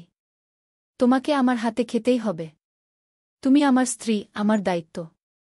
খাবে না বললে আমি জোর করে খাওয়াব? ভালোবেসে, না পারলে ভয় দেখিয়ে। ইয়ানা অগ্নির হাত থেকে পানির গ্লাসটা আর ঔষধটা নিয়ে নেই নিঃশব্দে। এরপর খেয়ে চুপচাপ এক পাশ হয়ে শুয়ে পড়ে। অগ্নি কিছু বলে না, বের হয়ে যায় রুম থেকে। ইয়ানা ভয় পাচ্ছে, তবুও নিজেকে শক্ত করে রেখেছে। কেন জানি হঠাৎ করে জায়গাটা বিষাক্ত লাগতে শুরু করেছে। ভিতরে এক তীব্র হাহাকার আষ্টেপৃষ্ঠে ধরে রেখেছে। কত স্বপ্ন ছিল আমার অগ্নি চৌধুরী। আপনার সাথে ভালোবাসার প্রতিটা রাত কাটাব। প্রতিটা সেকেন্ড, প্রতিটা ঘণ্টা আপনার সান্নিধ্যে, আপনার চিন্তায় কাটাব। আপনার সন্তান নিজের গর্ভে ধারণ করব। কেন ভাঙলেন আমার এইসব স্বপ্ন? কেন সবকিছু এক নিমিষেই চুরমার করে দিলেন? আপনার সান্নিধ্য এখন আর ভালোবাসা কাজ করে না। আমার হৃদয়ে তীব্র হাহাকার মিশ্রিত এক ভয় কাজ করে। কেন এতটা ভয় ঢুকালেন আমার হৃদয়ে? ইয়ানা বালিশে মুখ গুজে ফুপিয়ে উঠে। কানাডার এক বিলাসবহুল বাড়ি। চারদিকে মোমবাতির নরম আলো, দেয়ালে ছায়া নাচছে, আর ভেতরে বাজছে দূরবর্তী ভায়োলিনের বিষণ্ণ সুর। চারদিকে বিভিন্ন সাজসজ্জা, রং আর আসবাবপত্র। দেয়ালে গা মখমলের কাপড় মোড়ানো, যার উপর পুরনো যুদ্ধ ও রক্তক্ষয়ী শিল্পকর্ম টাঙ্গানো। সেই রুমের এক লেদারের চেয়ারে বসে আছে একটা মেয়ে, যার চোখে কালি, ঠোঁটে গা লিপস্টিক, চলাফেরায় এক রাজরানীর অহংকার। তবে তার ভেতরে আছে এক ক্ষতবিক্ষত ভালোবাসা, যেটা গোল্ডেন অফ মাফিয়া গ্রুপের লিডার অগ্নি চৌধুরী ছাড়া কেউ পূরণ করতে পারবে না। কিন্তু সেই পথে দাঁড়িয়ে অগ্নির হৃদয়ে জায়গা করে নিয়েছে তার বউ। মেয়েটিরও হৃদয় পুড়ছে ঈর্ষায়, আর সে চায় তাকে সরিয়ে দিতে চিরতরে। তবে মেয়েটি জানে সে একা কিছুই পারবে না, কারণ তার বউয়ের সামনে বিশ্বের সবচেয়ে সেরা মাফিয়া লিডার অগ্নি চৌধুরী দাঁড়িয়ে আছে। তার কাছে সে একটা ক্ষুদ্র বালিকানা মাত্র, যাকে এক ফু দিলেই মিলিয়ে যাবে। অগ্নি চৌধুরীর মোকাবেলা করার জন্য দরকার একটা শক্ত হাত আর শক্ত খুঁটি। এমন একজনকে দরকার যার ঠান্ডা প্রতিশোধ পিপাসা অগ্নি চৌধুরীর ভালোবাসা ধ্বংস করতে পারে, নিজে জায়গা করে নিতে পারে। মেয়েটির মাথায় কেপ আর মুখে কালো মাস্ক। সে সামনে থাকা ব্যক্তিটির দিকে তাকিয়ে বলে, অনেক কষ্টে তোমার ঠিকানা জোগাড় করেছি। যাক, অবশেষে কাউকে তো পেলাম যে অগ্নি চৌধুরীর সাথে গোপনে লড়ছে। সাহস আছে তোমার বলতে হয়। লোকটি অট্টহাসি দিয়ে চেয়ার থেকে উঠে দাঁড়ায়, এরপর মেয়েটির দিকে তাকিয়ে বলে, প্রশংসা শুনতে আমার ইন্টারেস্ট নেই। যে কাজে এসেছ সেটা বলো। মেয়েটি বাঁকা হেসে বলে, এত তারা কিসের আগে পরিচিত হয়ে নেই। উদ্দেশ্য যেহেতু এক, তাহলে একসাথেই হাঁটা উচিত। ছেলেটি, জেনে নিশ্চয় এসেছ আমার সম্পর্কে। পরিচয় দিতে আমি পছন্দ করি না। প্রয়োজন হলে বাহির থেকে পরিচয় জেনে আসো। মেয়েটি, ওকে রায়হান। আপনার 14 গোষ্ঠীর ফর্মুলা আমার জানা। এখন আসি আমার পরিচয়ে। আমি কানাডার বিশিষ্ট ব্যবসায়ী সাদিক রহমানের মেয়ে ঝর্ণা রহমান। অবশ্য আমার ডেড এখন আর বেঁচে নেই। কোনো এক অ্যাক্সিডেন্টে মারা যায়। আমার ভাই দেখাশোনা করে সব কিছু। আর হ্যাঁ, আরেকটা পরিচয়, আমি অগ্নি চৌধুরীর আত্মীয়ও বটে। এখন আসি কাজ নিয়ে। তুমি চাও অগ্নি চৌধুরীর ধ্বংস, আর সেইম জিনিস আমিও চাই। রায়হান ভ্রু কুঁচকে বলে, রিজন? এমন তো হতে পারে চালাকি করে এসেছ। ঝর্ণা বিকৃতি হাসি দিয়ে বলে, ভালোবাসা কি জানো রায়হান? কখনো ভালোবেসেছ কাউকে? কিন্তু আমি বেসেছি ওই হিংস্র অগ্নি চৌধুরীকে। একদম মন প্রাণ দিয়ে ভালোবেসেছি। সেই ছোট থেকে ওকে নিয়ে স্বপ্ন বুনেছি এই হৃদয়ে। যেদিন জানতে পেরেছি ও এক মাফিয়া হিসেবে গড়ে উঠেছে, খারাপ পথে চলে গিয়েছে, এরপর ও ভালোবেসেছি। ও আমাকে বলে না আমি সস্তা। অনেক ছেলের সাথে রাত কাটিয়েছি। কেন কাটিয়েছি একবার ও প্রশ্ন করে না। এর দেওয়া আঘাত ভুলতে বারে যেতাম কষ্ট ভুলার জন্য। নিজের হুঁশে থাকতাম না, তখন তো ছেলেরা ভোগ করবেই। সামনে যদি এমন অচেতন নেশালো জিনিস পায়, কে ছেড়ে দিবে? দিনের পর দিন অপেক্ষা করেছি শুধু তার ভালোবাসার জন্য, কিন্তু শেষে আমাকে ও কি দিল? এক বুক হতাশা। বিয়ে করে বউ তুলেছে ঘরে, তবুও আমি চেয়েছি ওকে বারবার, কিন্তু বারবার তাচ্ছিল্য আর অপমানের শিকার হতে হল। রায়হান, যাকে ভালোবাসো তাকে আঘাত করবে কিভাবে? পরে মাঝ রাস্তায় ফিরে এসে আমাকে ফাঁসিয়ে দেওয়ার ধান্দা। ঝর্ণা চোখের পানি মুছে বলে, আমার কিছু চাই না, আমি শুধু চাই ওদের বিচ্ছেদ। আর ওর স্ত্রীর কিছু হলে অগ্নি ভেঙে পড়বে। ওকে আমি মেরে ফেলব না, আমি শুধু ওর পৃথিবীটা ভেঙে দিতে চাই।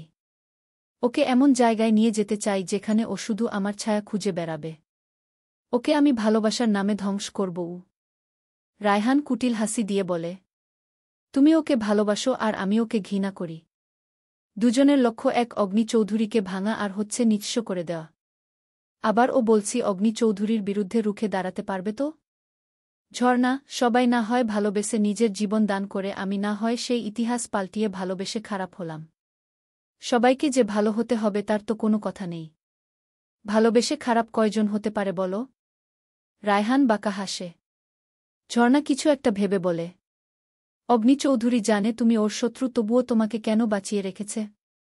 রায়হান চেয়ারে বসে বলে, প্রয়োজনে রেখেছে। অগ্নি চৌধুরী আমাদের আড়ালে অনেক বড় গেম খেলছে, হয়তো বা আমাদেরকে নিঃশেষ করতে। কিন্তু সেটা আমার ডেট, তারা মানতে নারাজ। তবে যেদিন আমার ভাই জনির মরার পর ও অগ্নি নিশ্চুপ ছিল, তখন ওই বুঝেছি ও কোনো চক্রান্ত করেছে আমাদের বিরুদ্ধে।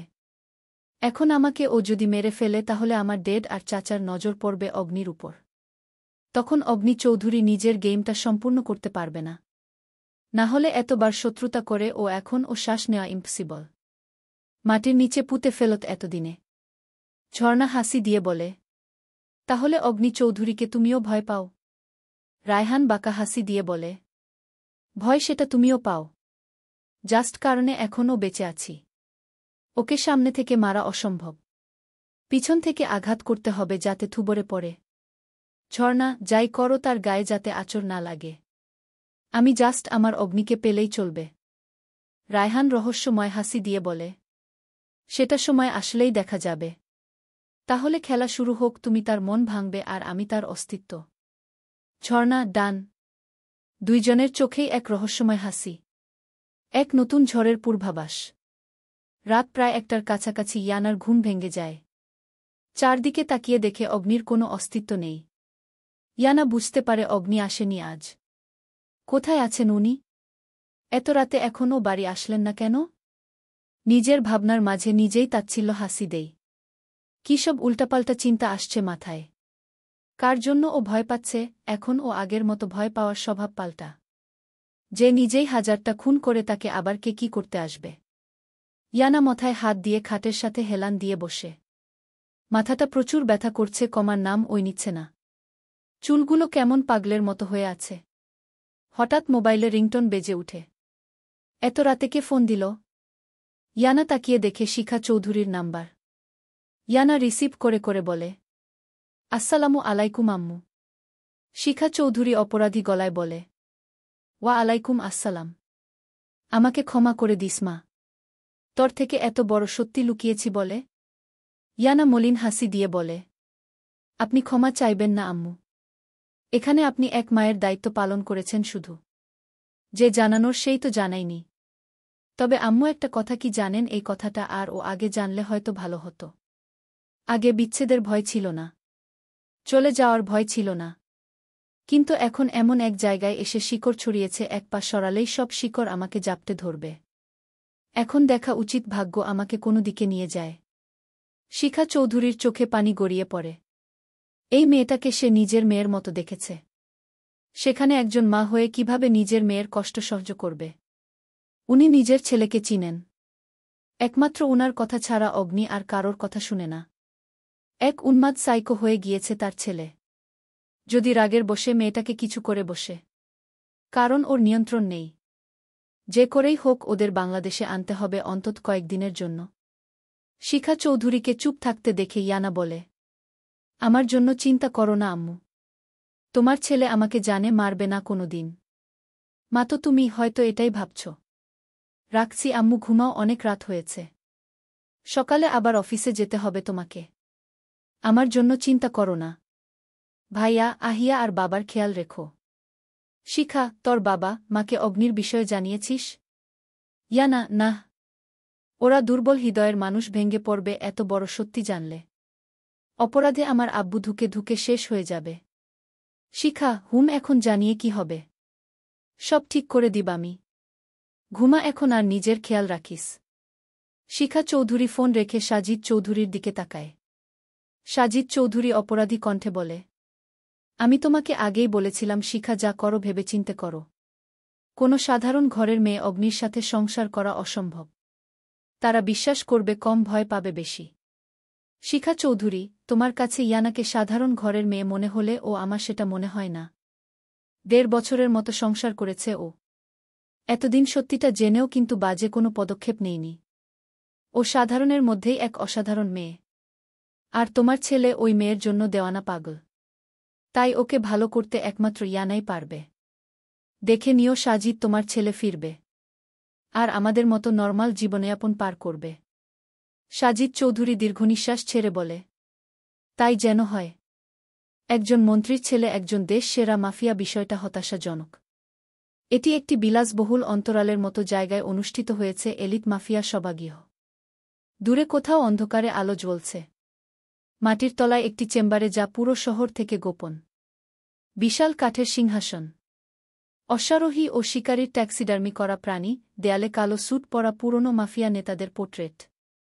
এটা একটি প্রাচীন মাফিয়া প্রধানদের সংগ্রহশালা।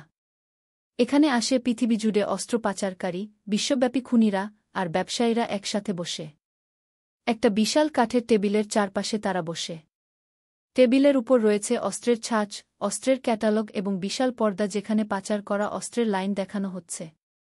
অগ্নি চৌধুরী সেখানকার প্রধান লিডার। অগ্নি একটা চেয়ারে বসে। সামনে এক প্রবীণ বসা, যার কথা অগ্নি সবথেকে বেশি শুনে।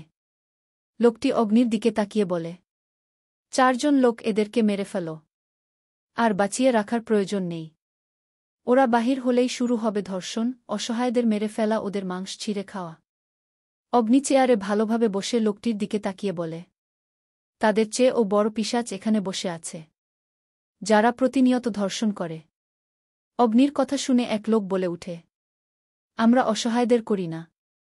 যারা আমাদের সামনে ধরা দেই জাস্ট তাদেরকেই করি। কিন্তু আজ অস্ত্র নিয়ে কথা বলার জন্য এই সভা। ডন ইলিওলিওন নামক এক ব্যক্তি হালকা কণ্ঠে বলে, আজকের সভার উদ্দেশ্য পরিষ্কার। আমরা অস্ত্র পাচারের ব্যবসা সারা বিশ্বে ছড়িয়ে দিতে যাচ্ছি। নতুন বাজার আর নতুন লেনদেন। কিন্তু কিছু বাধা আছে। এখন আমাদের সামনে যেসব সমস্যা আসবে তা মোকাবিলা করতে হবে। অগ্নি চৌধুরী, আপনি কি প্রস্তুত? অগ্নি নিশ্চুপ। ওর মাথা নিচু করে নিচের দিকে তাকিয়ে আছে, যেন কিছুই হচ্ছে না। আরেকজন অ্যান্টোনিও রেক্সি নামক ব্যক্তি পরবর্তী মন্তব্য করে বলে, তবে সমস্যা এই যে আমেরিকা, আফ্রিকা এবং মধ্যপ্রাচ্য বাজারে চীন ও রাশিয়া তীব্র প্রতিদ্বন্দ্বিতা করছে। আমাদের রুটে আগ্রাসন করতে পারে। লোকটি হাতে থাকা ফাইল খুলে এরপর সেখান থেকে ছবি বের করে দেখিয়েলে মধ্যপ্রাচ্যের এক অস্ত্রাগার, সেখানে বিশাল অস্ত্রের চালান অপেক্ষা করছে, কিন্তু চীন এবং রাশিয়া তাদের নেটওয়ার্ক শক্ত করছে। ডন ইলিওলুয়েন এক মুহূর্তের জন্য অগ্নির দিকে তীক্ষ্ণভাবে তাকাল, তারপর ঠান্ডা কণ্ঠে বলে, অগ্নি চৌধুরী, আপনি এইভাবে মৌন হয়ে আছেন কেন? এখন আমরা এই অস্ত্র পাচারের পরবর্তী ধাপ শুরু করতে যাচ্ছি। কোনো কিছু আর আমাদের পথে আসবে না। অস্ত্র, টাকা, ক্ষমতা আর এগুলো আমাদের হাতে থাকবে যতটুকু প্রয়োজন। এখন আমাদের পরিকল্পনা গোপন রাখো এবং এই মাসের শেষেই কাজ শুরু করো। কিন্তু মনে রাখতে হবে, আমাদের উপর চোখ রাখাও হতে পারে। লোকটার কথা শেষ হতেই কিছুক্ষণ পিনপিন নীরবতা। শুধু স্টিলের টেবিলে টুং টুং শব্দ হচ্ছে। অগ্নির হাতে একটা ছোট ছুরি রাখা, যেটা দিয়ে বারবার টেবিলে আঘাত করছে। নীরবতা কাটিয়ে অগ্নি ঠান্ডা গলায় বলে, কোনো অস্ত্র পাচার হবে না। আর না দেশের সম্পদ একটা ও বাহিরে যাবে। লোকগুলো অগ্নির দিকে অবাক হয়ে তাকিও। এরপর একজন ডন ইলিওলিওন উচ্চস্বরে বলে, পাগল হয়ে গিয়েছেন আপনি? বিগত ৭ বছর পর এত বড় ডিল এসেছে, কোটি কোটি টাকার সম্পদ এখানে। আমাদের পুরনো বস প্রতি ৭ বছর পর পর এমন ডিল করতেন, তাহলে আপনি না করছেন কেন? লোকটির কথা শেষ হতেই অগ্নি হিংস্র চোখে ঘাড় কাত করে লোকটির দিকে তাকায়। এরপর দুই ঠোঁটের ভাঁজে চেপে ধরে একটা সিগারেট ধরায়। অগ্নি ধীর পায়ে চেয়ার থেকে উঠে লোকটার দিকে এগিয়ে যায়। এরপর ঠোঁটে চেপে ধরা জ্বলন্ত সিগারেট লোকটার ঘাড়ে চেপে ধরে হুঙ্কার দিয়ে বলে, হাউ ডিয়ার ইউ ফাক? কি বলেছি শুনতে পাসনি রাস্কেল? রিপিট প্রশ্ন করার সাহস পেলি কোথায়? অগ্নিকে রাখতে দেখে সবাই ভয় পেয়ে যায়। বৃদ্ধা লোকটি একটা মুচকি হাসি দিয়ে অগ্নিকে ডাক দিয়ে বলে, শান্ত হও অগ্নি। ছেড়ে দাও ডন এলিও লিউনকে। বৃদ্ধের কথা কানে যাওয়া মাত্র ওই অগ্নি ওকে এক ঝটকায় ছেড়ে দিয়ে সেই গোপন রুম থেকে বেরিয়ে যায়। আর যাওয়ার আগে ওয়ার্নিং দিয়ে যায় একটা অস্ত্র ও যাতে বাহিরের সাম্রাজ্যে না যায়। অগ্নি নিজের ডুপ্লেক্স বাড়ি রেখে সোজা চলে যায় নিজের ৩২ তলা একটা অফিসে। অফিসের সামনে এসে প্রাইভেট জেট থেকে নেমে লিফট বেয়ে উপরে চলে যায় নিজের নিজস্ব রুমে। রুমে প্রবেশ করতেই শূন্যতা ঘিরে ধরে চারপাশে। কোনো কিছু না ভেবেই শাওয়ার নেওয়ার জন্য চলে যায়। শাওয়ার অন করে বাথপে হেলান দিয়ে বসে। উপর থেকে শাওয়ারের ঝিরঝির পানি পড়ছে আর অগ্নি নিচে এক হাঁটুতে হাত রেখে মাথা নিচে দিয়ে শান্তভাবে বসে থাকে। ইয়ানার কথা মনে পড়ছে খুব। জ্বালিয়ে দিচ্ছে এই মেয়ে ক্ষণে ক্ষণে। পারছি না কাছে যেতে আর না পারছি দূরে যেতে। কয়েকদিন দূরে থাকি, যখন ওই মেয়েকে শূন্যতা ঘিরে ধরবে তখন নিজেই হাত বাড়িয়ে আমাকে ডাকবে। অগ্নি বাঁকা হাসি দিয়ে বলে, আমি জানি মিসেস অগ্নি চৌধুরী, আপনি যত ভয়, রাগ আর জেদ দেখান না কেন আমাকে ছাড়া আপনার নিঃশ্বাস ও চলে যায়। যখন আমিহীনা নিঃশ্বাস চলতে চলতে বন্ধ হয়ে যেতে নিবে ঠিক তখন ওই আমি আপনার সান্নিধ্যে চলে আসব। আগে এই রেগে থাকার মধ্যে ও চোখ দিয়ে খুঁজুন আর হৃদয় দিয়ে অনুভব করুন। হঠাৎ করে মুখে কাঠিন্যতায় ছেয়ে যায়। জোরে জোরে শ্বাস নিতে থাকে। ইয়ানার সেই ঘৃণিত চোখ, এই চাহনি, এই তীক্ষ্ণ কথা ধারালো অস্ত্র থেকে ও বিষাক্ত। প্রায় ১ ঘণ্টা শাওয়ার শেষে অগ্নি ঘুমানোর জন্য তৈরি হয়ে বিছানায় আসে। এরপর খাটে অর্ধ শোয়া হয়ে একটা ল্যাপটপ নিজের পেটের উপর রাখে। ল্যাপটপের মনিটরে কাঙ্ক্ষিত ব্যক্তিকে দেখতে পেয়ে ঠোঁটের কোণে হাসি ফুটে উঠে। নিজের ঠোঁট কামড়ে হিসে হিসে বলে, এত ছটফট কেন করছো জান? জানি তো আমার স্পর্শ আর বক্ষ ছাড়া তোমার ঘুম আসবে না, তাহলে কেন এত জেদ করো আমার উপর? এই দেখো এখন নিজেই নির্ঘুম রাত পার করছ।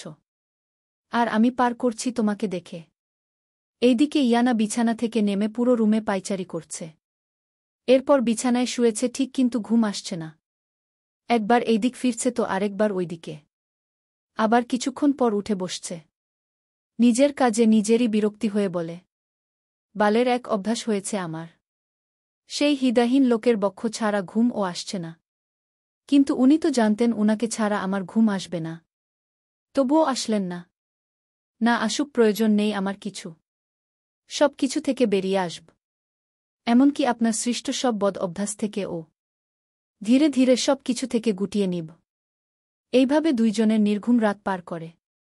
একজন পুরো রাত ছটফট করে, আরেকজন তার সেই ছটফট দেখে দেখে। কিন্তু দুইজনের ভিতরে রয়েছে একে অপরকে কাছে পাওয়ার তীব্র বাসনা। একজন সেই বাসনার অবসান ঘটাতে চায়, কিন্তু আরেকজন ঘৃণা আর কথা দিয়ে বিধ্বস্ত করে দেয়, থামিয়ে দেয় সেই বাসনাকে। তারা হয়তো নিজেরা ও জানে না তাদের সম্পর্কের সমাপ্তি কোথায় গিয়ে ঘটবে। চলবে। অনুভবে তুমি সিজন ২। লেখনীতে লিজা মনি। পর্ব ২৯। কেটে যায় ৪টা দিন। এই ৪ দিনে অগ্নি বাড়ি আসেনি। আর না ইয়ানাকে কোনো ফোন দিয়েছে। ইয়ানা চাইতো অগ্নি আসুক। ঘৃণা করে কিন্তু লোকটাকে না দেখে থাকতে পারে না সে। কিন্তু উনি দিব্যি থাকছে। এই ৪ দিনে একবারের জন্য ও ইয়ানা অগ্নিকে দেখেনি। আর না সে রুম থেকে বের হয়েছে। স্টাফ খাবার দিয়ে যেত আর সে জীবন বাঁচানোর জন্য ২ মুঠো খেত। খাবার মুখে নিলেই মনে পড়তে সেই দিনগুলোর কথা যখন অগ্নি নিজের হাতে ইয়ানাকে খাইয়ে দিত। মিষ্টি সোহাগে কাছে টেনে নিত। কিন্তু কোথায় যেন হারিয়ে গেছে সেই মুহূর্তগুলো। সম্পর্কের এক তিক্ত বেড়াজালে আবদ্ধ হয়ে পড়েছে। ফজরের আজান দিলে ইয়ানা খাট থেকে নেমে ওয়াশরুমে ফ্রেশ হতে চলে যায়। এরপর উবু করে খাটের পাশে জায়নামাজ বিছিয়ে নামাজে দাঁড়িয়ে পড়ে। কিছুক্ষণের মধ্যে নামাজ শেষ করে মোনাজাতে ধরে অজারো কেঁদে দেই। নিজের কান্না ঠোঁট কামড়ে বন্ধ রাখার চেষ্টা করে বলে, আল্লাহ, কি পরীক্ষা নিচ্ছ তুমি আমার? আমি এক অদৃশ্য দেয়ালে আটকে পড়েছি। জানি না কিভাবে এখান থেকে বের হব। এক অদৃশ্য মোহমায়ে আটকে গেছি, আমি চাইলে ও বের হতে পারছি না। পথ দেখাও আমাকে। আমাকে ধৈর্য দাও। এইভাবে ইয়ানা জায়নামাজে বসে কাঁদতে থাকে। কতক্ষণ সময় গিয়েছে সে হয়তো নিজে ও জানে না। পাখির কিচিরমিচির শব্দ জানালা দিয়ে কানে আসতেই তার ধ্যান ভঙ্গ হয়। ইয়ানা নিজের চোখের পানি মুছে জায়নামাজ যথাস্থানে রেখে দিয়ে বেলকনিতে চলে যায়। ধীর ধীরে দরজা খুলে বেলকনিতে পা রাখে। তখন যেন এক জাদুকরী পরিবর্তন ঘটে। বাতাস একদম মৃদু, নরম আর কোমল, এমনভাবে গাল ছুঁয়ে যায় যেন কেউ তাকে খুব আদর করে জাগিয়ে তুলছে। যেন প্রকৃতির এক আদর ভরা ছোঁয়া। বাতাসে থাকে ভোরের শিশিরের গন্ধ, এক ধরনের সতেজতার আমেজ যেটা ঘরের ভেতরের ভারী বাতাসে কখনোই পাওয়া যায় না। মনে হচ্ছে এই বাতাস ইয়ানাকে বলছে, চিন্তা করো না, আমি আছি গু। ইয়ানা মুচকি হাসি দিয়ে রেলিং ধরে চোখ বন্ধ করে নেয়। বাতাসে থাকা কুয়াশার ছোঁয়া, ভেজা মাটির গন্ধ আর গাছের পাতায় জমে থাকা শিশিরের সতেজতা। প্রতিটা নিঃশ্বাসে বুক ভরে যায় এক অদ্ভুত প্রশান্তি আর জীবনের নতুন স্পন্দনে। দূরের আকাশটা তখনও একটু ধূসর, তবে পূর্ব দিগন্ত থেকে সূর্যের প্রথম আলোর রেখা আস্তে আস্তে ছড়িয়ে পড়ছে, একটা সোনালি আলো সব কিছু ঢেকে দিচ্ছে। সেই আলো যখন গাছের পাতায় পড়ে তখন মনে হয় যেন সেগুলো সোনা দিয়ে বাঁধানো। চারদিকে ছড়িয়ে থাকা গাছের পাতাগুলো ধীরে ধীরে দুলছে, রোদের প্রথম কিরণ যখন পাতায় পড়ে তখন সেগুলো চকচক করে একটা শান্তির ঝিলিক নিয়ে। দূরে পাখির কিচিরমিচির ডাক যেন তারা দিনের সূচনা গান গাইছে। পাখিরা তখন একে একে ডাকে, একটা নয় অনেকগুলো। কিছু পাখি পরিবেশ মাতিয়ে তোলে, আবার কিছু আপন মনেই গান গায়। তারা যেন সকালকে সুরে বেঁধে নতুন সকালের উপহার দিচ্ছে। এটা শুধু একটা মুহূর্ত না, এটা একটা অনুভব, একটা ধ্যানের মতো। এমন মিষ্টি হাওয়া বুকের ভেতর পর্যন্ত ঢুকে যায়, মনকে নরম করে, চিন্তাগুলোকে হালকা করে। সেই সময়টার সৌন্দর্য বর্ণনা করার ভাষা যেন হারিয়ে যায়। কারণ তা শুধু চোখে নয়, মনে অনুভব হয়। ইয়ানা রেলিং থেকে সরে এসে রুমে যেতে নিবে এমন সময় দোলনার দিকে চোখ যায়।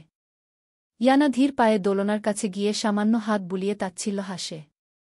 এই দোলনায় বসে লোকটার সাথে বসে কতবার রাত কাটিয়েছে। লোকটা বসতে চায়নি, কিন্তু সে জোর করে বসিয়ে রাখত। শুধু কাঁধে মাথা রাখবে বলে। ইয়ানা দোলনা থেকে বালিশ এক পাশে সরিয়ে দিয়ে নিজে গিয়ে বসে। মনে পড়ে যায় তাদের একান্ত মুহূর্তগুলো। সময় ঠিক ওই চলছে, কিন্তু আমি স্তব্ধ হয়ে গিয়েছি আপনার তিক্ত বেড়াজালে।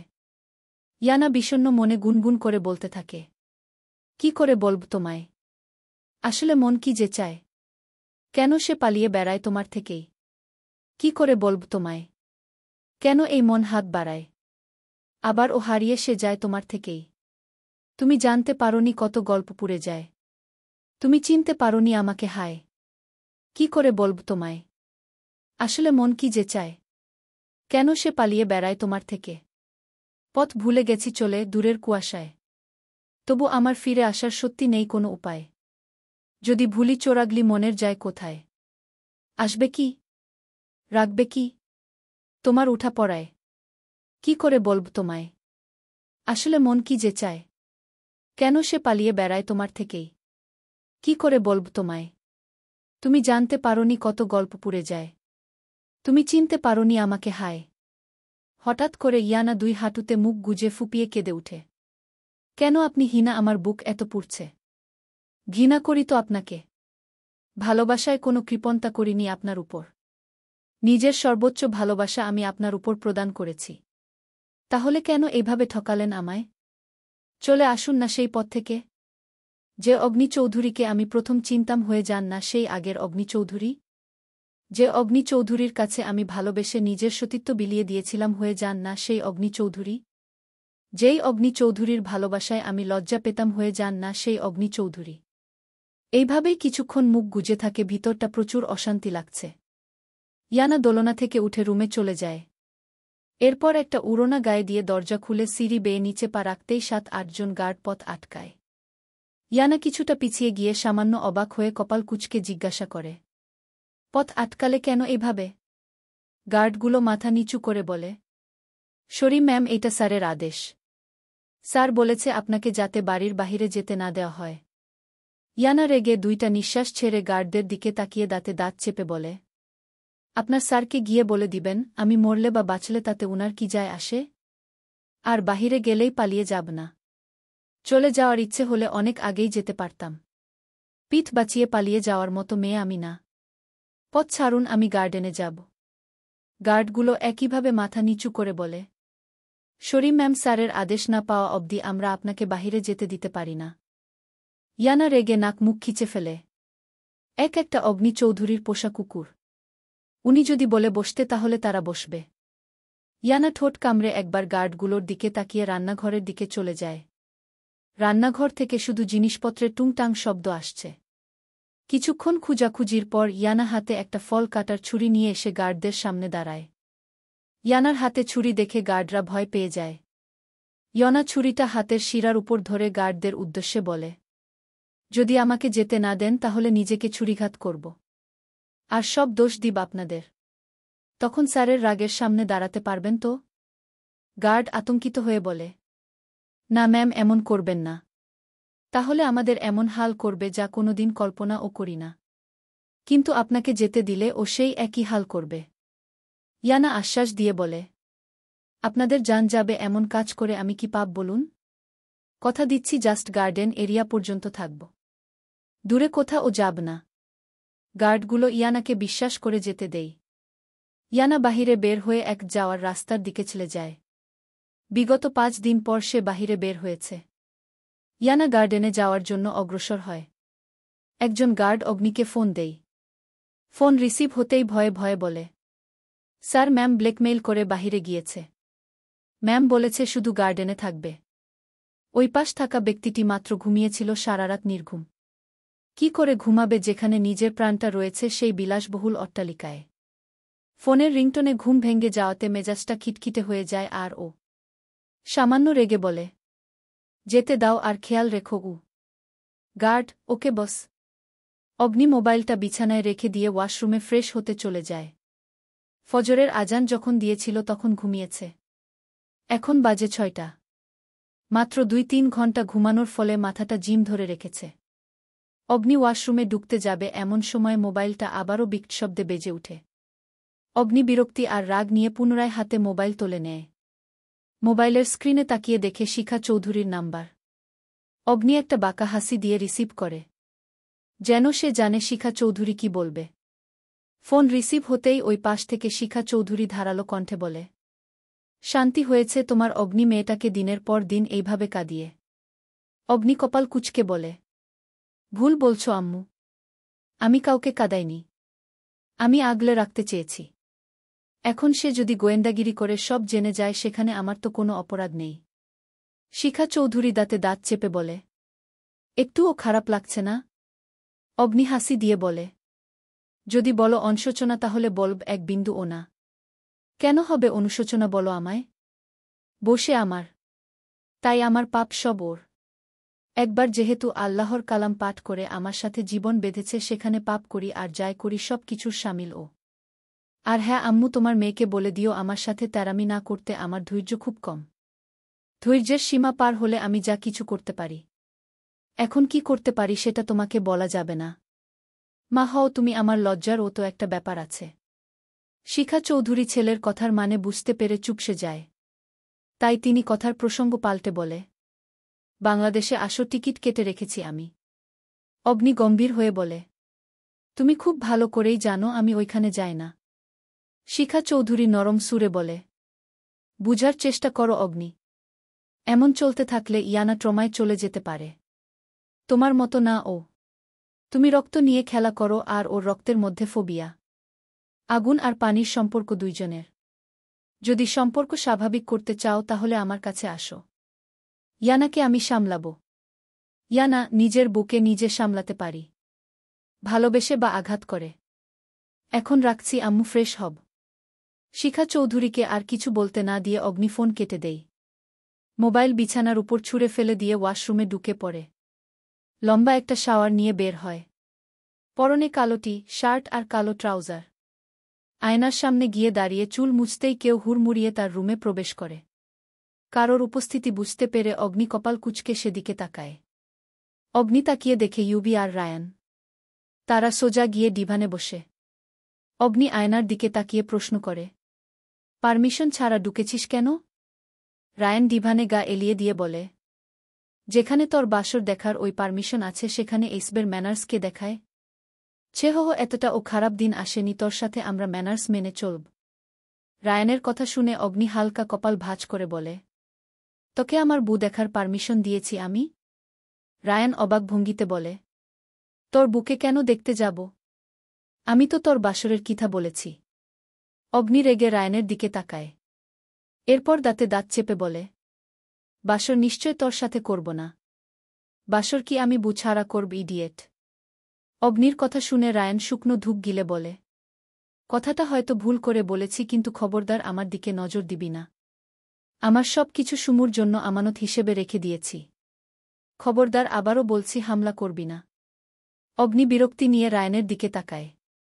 অগ্নির তাকানো দেখে রায়ান এইবার সিরিয়াস হয়ে বলে, বাদ দে এইসব। জানি আমি তোর চরিত্র অন্ধকারের মতো পবিত্র। আগে বল, তুই অফিসে রাত কাটাচ্ছিস কেন অগ্নি? ভুল যাচ্ছিস, ওইখানে একা ইয়ানা আছে। অগ্নি গম্ভীর হয়ে বলে, তো? ইউবি অবাক হয়ে বলে, তো মানে? এতটা খাপছাড়া কিভাবে বলতে পারিস?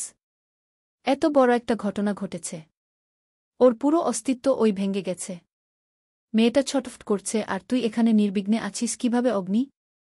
যদি ইয়ানা কোনোভাবে নিজের কোনো ক্ষতি করে? অগ্নির নিব্বাক ভঙ্গিতে বলে, করবে না। ভেঙে পড়ার মতো মেয়ে ও না। বউ আমার, তাই ভালোভাবেই চিনি। ওর প্রতিটা কদম ফেলানোর আগেই ওর নিরাপত্তা নিশ্চিত করে রাখি। ওর প্রতিটা নিঃশ্বাস আমার জানা। রায়ানা, যখন এতটা ভালোবাসিস, একটা চিনিস, তাহলে দূরে কেন আছিস? অগ্নি গায়ে ব্লেজার জড়িয়ে বলে, মিশন ছিল। যে কোনো সময় আমার উপর হামলা হতে পারত। হাজার হাজার কোটি টাকার অস্ত্র আটকে রেখেছি আমি। তোদের কি মনে হয় তারা আসবে না এই নিয়ে কথা বলতে? এইসব কি আমি ইয়ানার সামনে করব নাকি? কিন্তু আশ্চর্যের বিষয়, তারা কেউ আসেনি ভয়ে। অবশ্য ভয় পাওয়াই ভালো। ইউবি, আটকেছিস কেন? কখনো তো আটকাসনি তাহলে? অগ্নি বাঁকা হাসি দিয়ে বলে, সবকিছু যদি এত সহজে দিয়ে দেই তাহলে এর মর্ম কে করবে? আগে অপেক্ষা করুক, তারপর না হয় কাজে মনোযোগ দিব। ইউবি কিছু একটা ভেবে বলে, ওই 4 জন লোককে কি করবি? নাকি মেরে ফেলেছিস? অগ্নি রহস্যময় হাসি দিয়ে বলে, আগুন দিয়ে পুড়িয়ে দেওয়া হয়েছে। আর কত বাঁচিয়ে রাখব? ইউবি আর রায়ান আতকে উঠে বলে, হোয়াট? কখন এই কাজ করলি? অগ্নি, যেদিন ইয়ানা আমার আসল পরিচয় জেনেছে। ওই দিন ওদের এখান থেকে সরিয়ে নেওয়া হয়েছে। পরের দিন ওই অ্যাসিড ঢেলে আগুন দিয়ে পুড়িয়ে দিয়েছি। ইউবি স্বস্তির নিঃশ্বাস ফেলে বলে, ভালো হয়েছে ইয়ানা দেখার আগেই সরিয়ে দিয়েছিস। অগ্নি দেখেছে? রায়ান ডিভান থেকে চট করে উঠে বলে, কি দেখেছে? অগ্নি খাপছাড়া ভেবে বলে, ওই 4 জন নরখাদককে। দরজা খোলা পেয়েছিলাম। পরে সিসিটিভি ফুটেজ চেক করে দেখতে পাই ইয়ানা গিয়েছিল ওই রুমে। তবে আমাকে এই নিয়ে কোনো প্রশ্ন করেনি। ইউবি আর রায়ান হতাশ হয়ে তাকায় অগ্নির দিকে। ইউবি অগ্নির দিকে তাকিয়ে বলে, তাহলে ভাই, তোদের সংসারে বিচ্ছেদ ঘটলেও সেটা হালাল বিচ্ছেদ হবে। এখানে শুধু ইয়ানা নয়, ওর জায়গায় যদি আরও সাহসী মেয়ে থাকত তাহলে সে তোর উপস্থিতি দেখলেই ভয় পাবে। এত এত ভয়ঙ্কর সত্যি কোনো মেয়েই সহ্য করতে পারবে না। ওই নরখাদকগুলোর যে অবস্থা তুই করেছিস, সেটা আমি এক নজর দেখেই রাতে ঘুমাতে পারিনি অনেক দিন। সেখানে ইয়ানা কিভাবে দেখেও সহ্য করে আছে কে জানে? শুক্রিয়া কর শালা, এমন বউ পেয়েছিস। অগ্নি ঠোঁট কামড়ে হেসে বলে, বিচ্ছেদ তো এই জন্মে হবে না কোনো দিন। আমার বউ যদি নরমাল ও হতো তবুও সে সাহসী হয়ে উঠত। সে উঠতে বাধ্য। কারণ অগ্নি চৌধুরী ওর স্বামী। স্বামী যদি রক্ত দিয়ে হাত ধুয়ে আসে, বউ সেই হাত আঁচল দিয়ে মুছে দিবে। তাহলে ভয় পেলে তো চলবে না। রায়ান শান্ত হয়ে বলে, এত সিরিয়াস কথার মধ্যে ও এত রোমান্টিক বাক্য আসে কিভাবে তোর মনে? অগ্নি, বউয়ের চুমু খেতে খেতে ঠোঁট দিয়ে এমনি রোমান্টিক কথা বের হয়। কারণ চুমুগুলো তো ডাইরেক্ট ঠোঁটের উপর পড়ত। আমি আমার এই ঠোঁট দুটি দিয়েই তো সব করেছি, তাই না? অগ্নির কথা শুনে রায়ান আর অগ্নি ভেবাচেকা খেয়ে যায়। কাউকে কিছু বলতে না দিয়ে অগ্নি চাবি নিয়ে বের হয়ে যায়। আর যাওয়ার সময় বলে যায়, রুম থেকে বের হলে দরজাটা লাগিয়ে দিয়ে যাস। রায়ান, ওকে আগে তোর ঠোঁটের ব্যাখ্যাটা মাথায় ঢুকিয়ে নেই।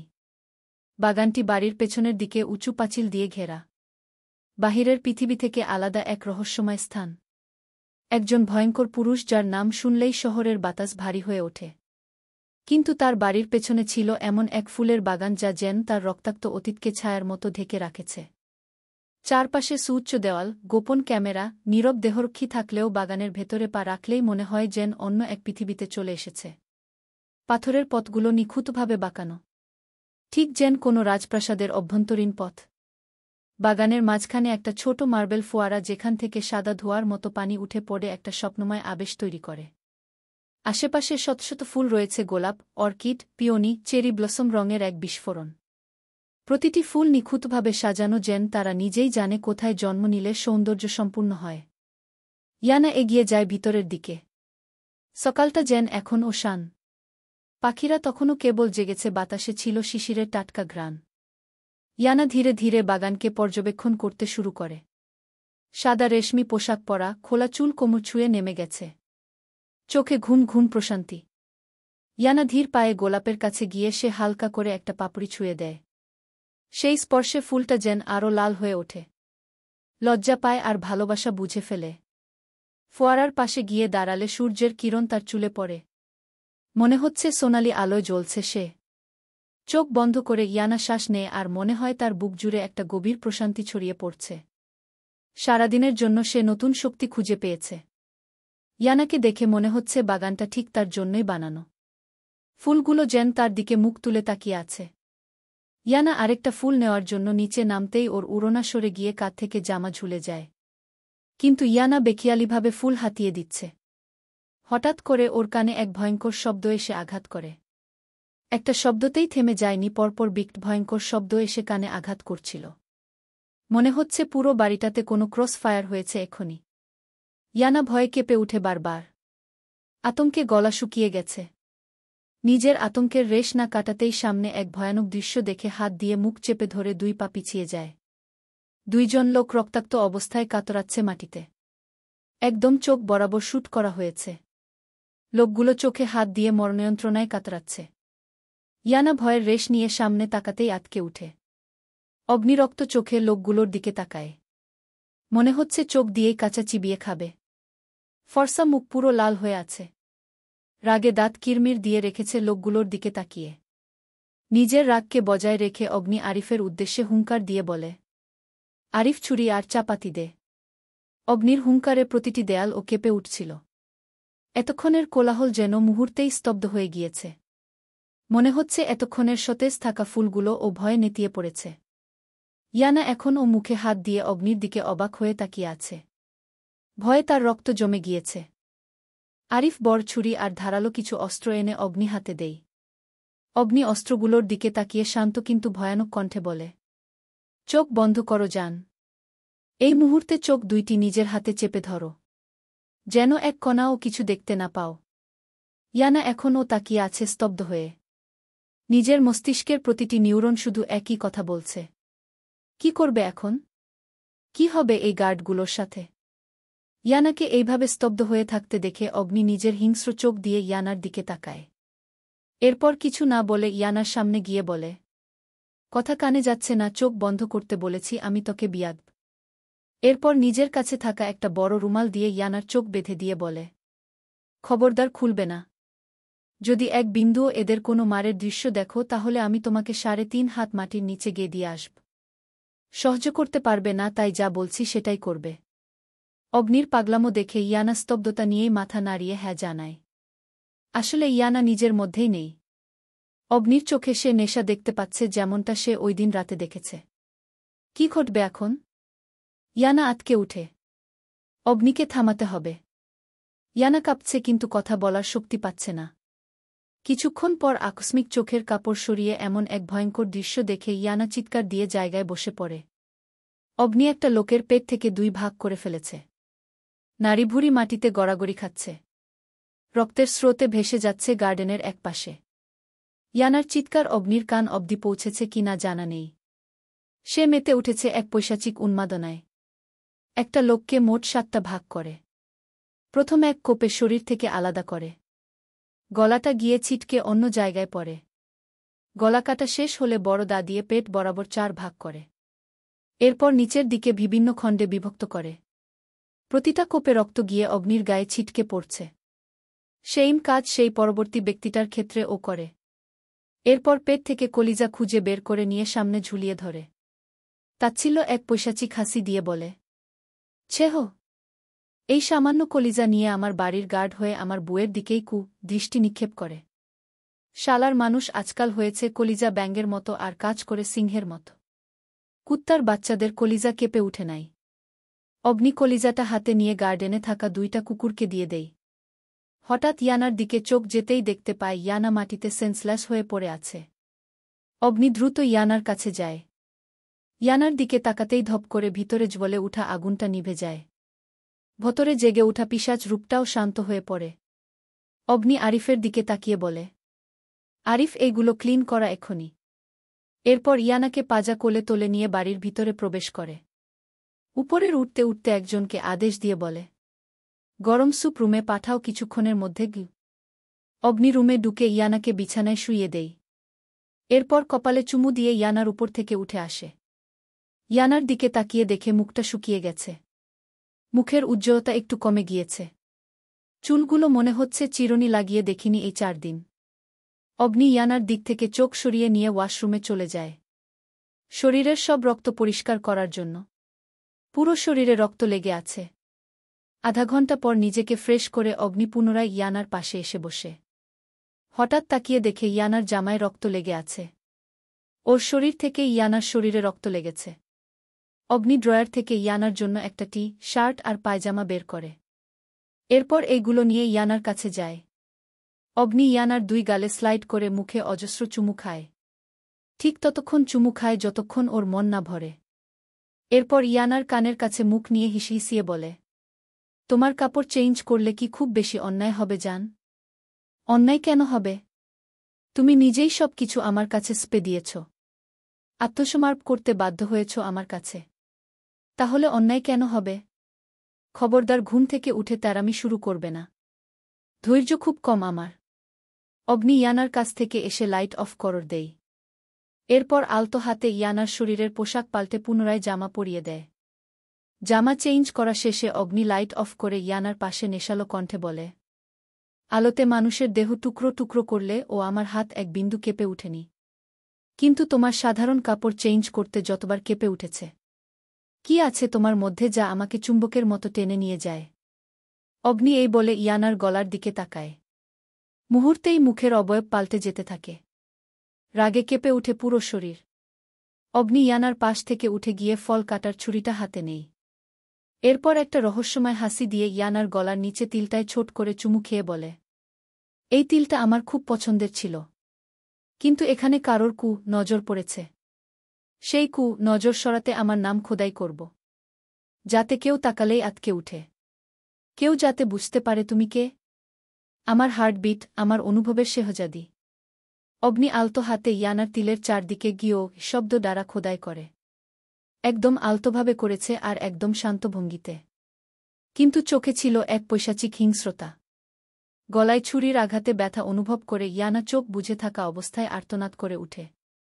ইয়ানা চোখ খুলে তাকায়। অগ্নি নিজের হাতে টিস্যু পেপার দিয়ে ঝরে পড়া রক্ত মুছে দেয়। ফর্সা জায়গাটা একদম লাল হয়ে গিয়েছে। অগ্নি সেদিকে তাকিয়ে সেই খোদাই করা জায়গায় শক্ত করে চুমু খায়। চোখ খোলে অগ্নিকে নিজের এত সান্নিধ্যে দেখে নিজের হুঁশে আসে। ইয়ানা অগ্নিকে নিজের কাছ থেকে সরানোর জন্য ধাক্কা দেয়। কিন্তু এক চুলও নাড়াতে পারেনি। নিজের বুকে ধাক্কা অনুভব হতে অগ্নি গলা থেকে চোখ সরিয়ে ইয়ানার দিকে তাকায়।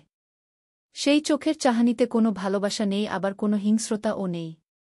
কি আছে সেটা হয়তো ইয়ানা নিজেও বুঝতে পারছে না। অগ্নিকে নিজের দিকে তাকাতে দেখে ইয়ানা নিশ্চুপ। গলায় ব্যথায় টনটন করছে। গলায় আঘাতের কথা মাথায় আসতেই ইয়ানা টলমল চোখে অগ্নির দিকে তাকিয়ে জিজ্ঞাসা করে, কি করছিলেন আমার কাছে ছুরি নিয়ে? গলা কাটতে এসেছেন? যেভাবে ওই লোকগুলোর কেটেছেন। কাঁচা মরিচের মতো টুকরো টুকরো করে ফেলেছেন। অগ্নি ছুরিটা হাত থেকে টেবিলের উপর রেখে, ওরা আমার জিনিসের দিকে বাজে নজরে তাকিয়েছিল। এমন হওয়াটাই স্বাভাবিক। আমার টর্চার সেলে নিয়ে গেলে আর ও জঘন্য মৃত্যু দিতে পারতাম, এখানে তো কম ওই দিয়েছি। তোমাকে কেন মারতে যাব? তুমি কি কিছু করেছ?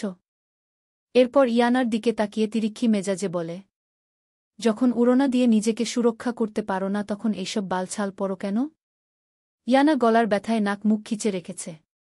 অগ্নির কথা শুনে এটা বুঝতে পেরেছে হয়তো গার্ডেনে হাঁটার সময় উড়োনা এদিকে সেদিক হয়েছিল। ইয়ানা অগ্নির দিকে তাকিয়ে বলে, তাই বলে লোকগুলোকে এইভাবে মারবেন? হাত কেঁপে ওঠেনি? ইয়ানার কথা শুনে অগ্নি ফিক করে হেসে ওঠে। সেই হাসি একসময় ভয়ঙ্কর অট্টহাসিতে পরিণত হয়। অগ্নি ড্রয়ার থেকে ফাস্ট বক্স এনে ইয়ানার পাশে বসে। ইয়ানা তাকিয়ে আছে অগ্নির দিকে নিজের ব্যথা ভুলে গিয়ে। চোখ হাসছে না কিন্তু মুখে ঠিক হাসির শব্দ। অগ্নি নিজের হাসি থামিয়ে ইয়ানার দিকে শান্ত চাহনিতে বলে, আমি অন্ধকারে বেড়ে উঠা এক অমাবস্যা, যেখানে আলো প্রবেশ নিষিদ্ধ ছিল। কিন্তু তোমার আগমনে আমার জীবনে হালকা আলোর সন্ধান মিলে। তাই ভয় আমাকে কখনো কাবু করে না। আমি ভয়কে কাবু করি। একসাথে শত শত লোকগুলোকে কুপিয়েছি। তাই আমাকে এইসব বলো না জান। ইয়ানা অগ্নির দিকে তাকিয়ে ঘৃণা নিয়ে বলে, জানোয়ার, অমানুষ আপনি। অগ্নি একটা মলম ইয়ানার কাটাস্থানে লাগিয়ে ফু দিয়ে বলে, তার থেকে ও বেশি যা তুমি এখন ও কল্পনাও করনি। ইয়ানা অগ্নির দিকে একই ভঙ্গিতে তাকিয়ে বলে, লোকগুলোকে কেন আটকে রেখেছেন? ছেড়ে দিন। অগ্নি চট করে ইয়ানার দিকে তাকায়। মুখে কাঠিন্যতা নিয়ে বলে, দরদ দেখাচ্ছিস কার জন্য? পর পুরুষের জন্য দরদ দেখাস কোনো সাহসে? ইয়ানা অগ্নির রাগকে তোয়াক্কা না করে বলে, লিসেন মি অগ্নি চৌধুরী, আপনি জানোয়ার বাট আমি নয়। লোকগুলোকে কি অবস্থা করেছেন কোনো আইডিয়া আছে? তারা যত বড় অপরাধ করুক কিন্তু এইভাবে বদ্ধ ঘরে রেখে শাস্তি দেওয়ার কোনো রাইট নেই আপনার। অগ্নি বাঁকা হাসে। অগ্নির হাসিতে ইয়ানার গা জ্বলে যাচ্ছে। ঘৃণায় নাক মুখ খিচে বলে, ছেড়ে দিন লোকগুলোকে। অগ্নি খাপছাড়া ভঙ্গিতে বলে, মেরে ফেলেছি। এসিড ঢেলে আগুন দিয়ে পুড়িয়ে দিয়েছি। ইয়ানা টলমল চোখে বলে, কেন মেরেছেন এদের? অগ্নি ইয়ানার হাতে একটা ছুরি ধরিয়ে দিয়ে কাঁধের পাশে ইশারা করে বলে, ঠিক এই বরাবর তোমার নামের অক্ষর আমার এখানে খোদাই করবে।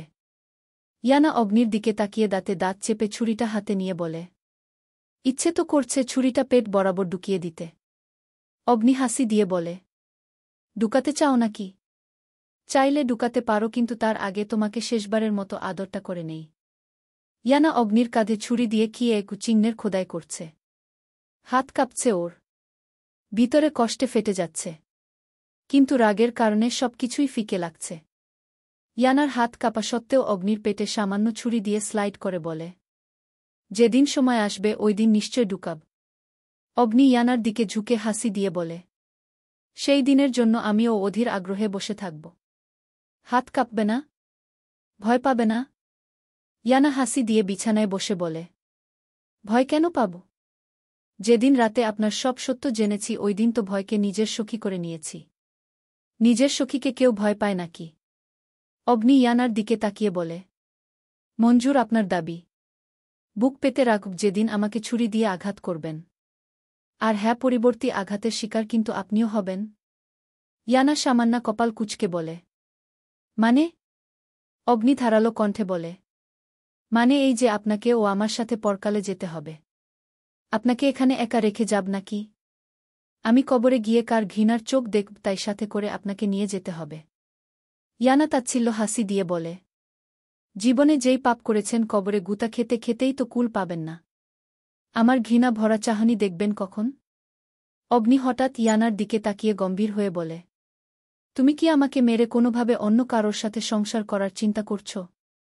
এই মেয়ে, এই জান খেয়ে ফেলব এমন চিন্তা মাথায় আসলে?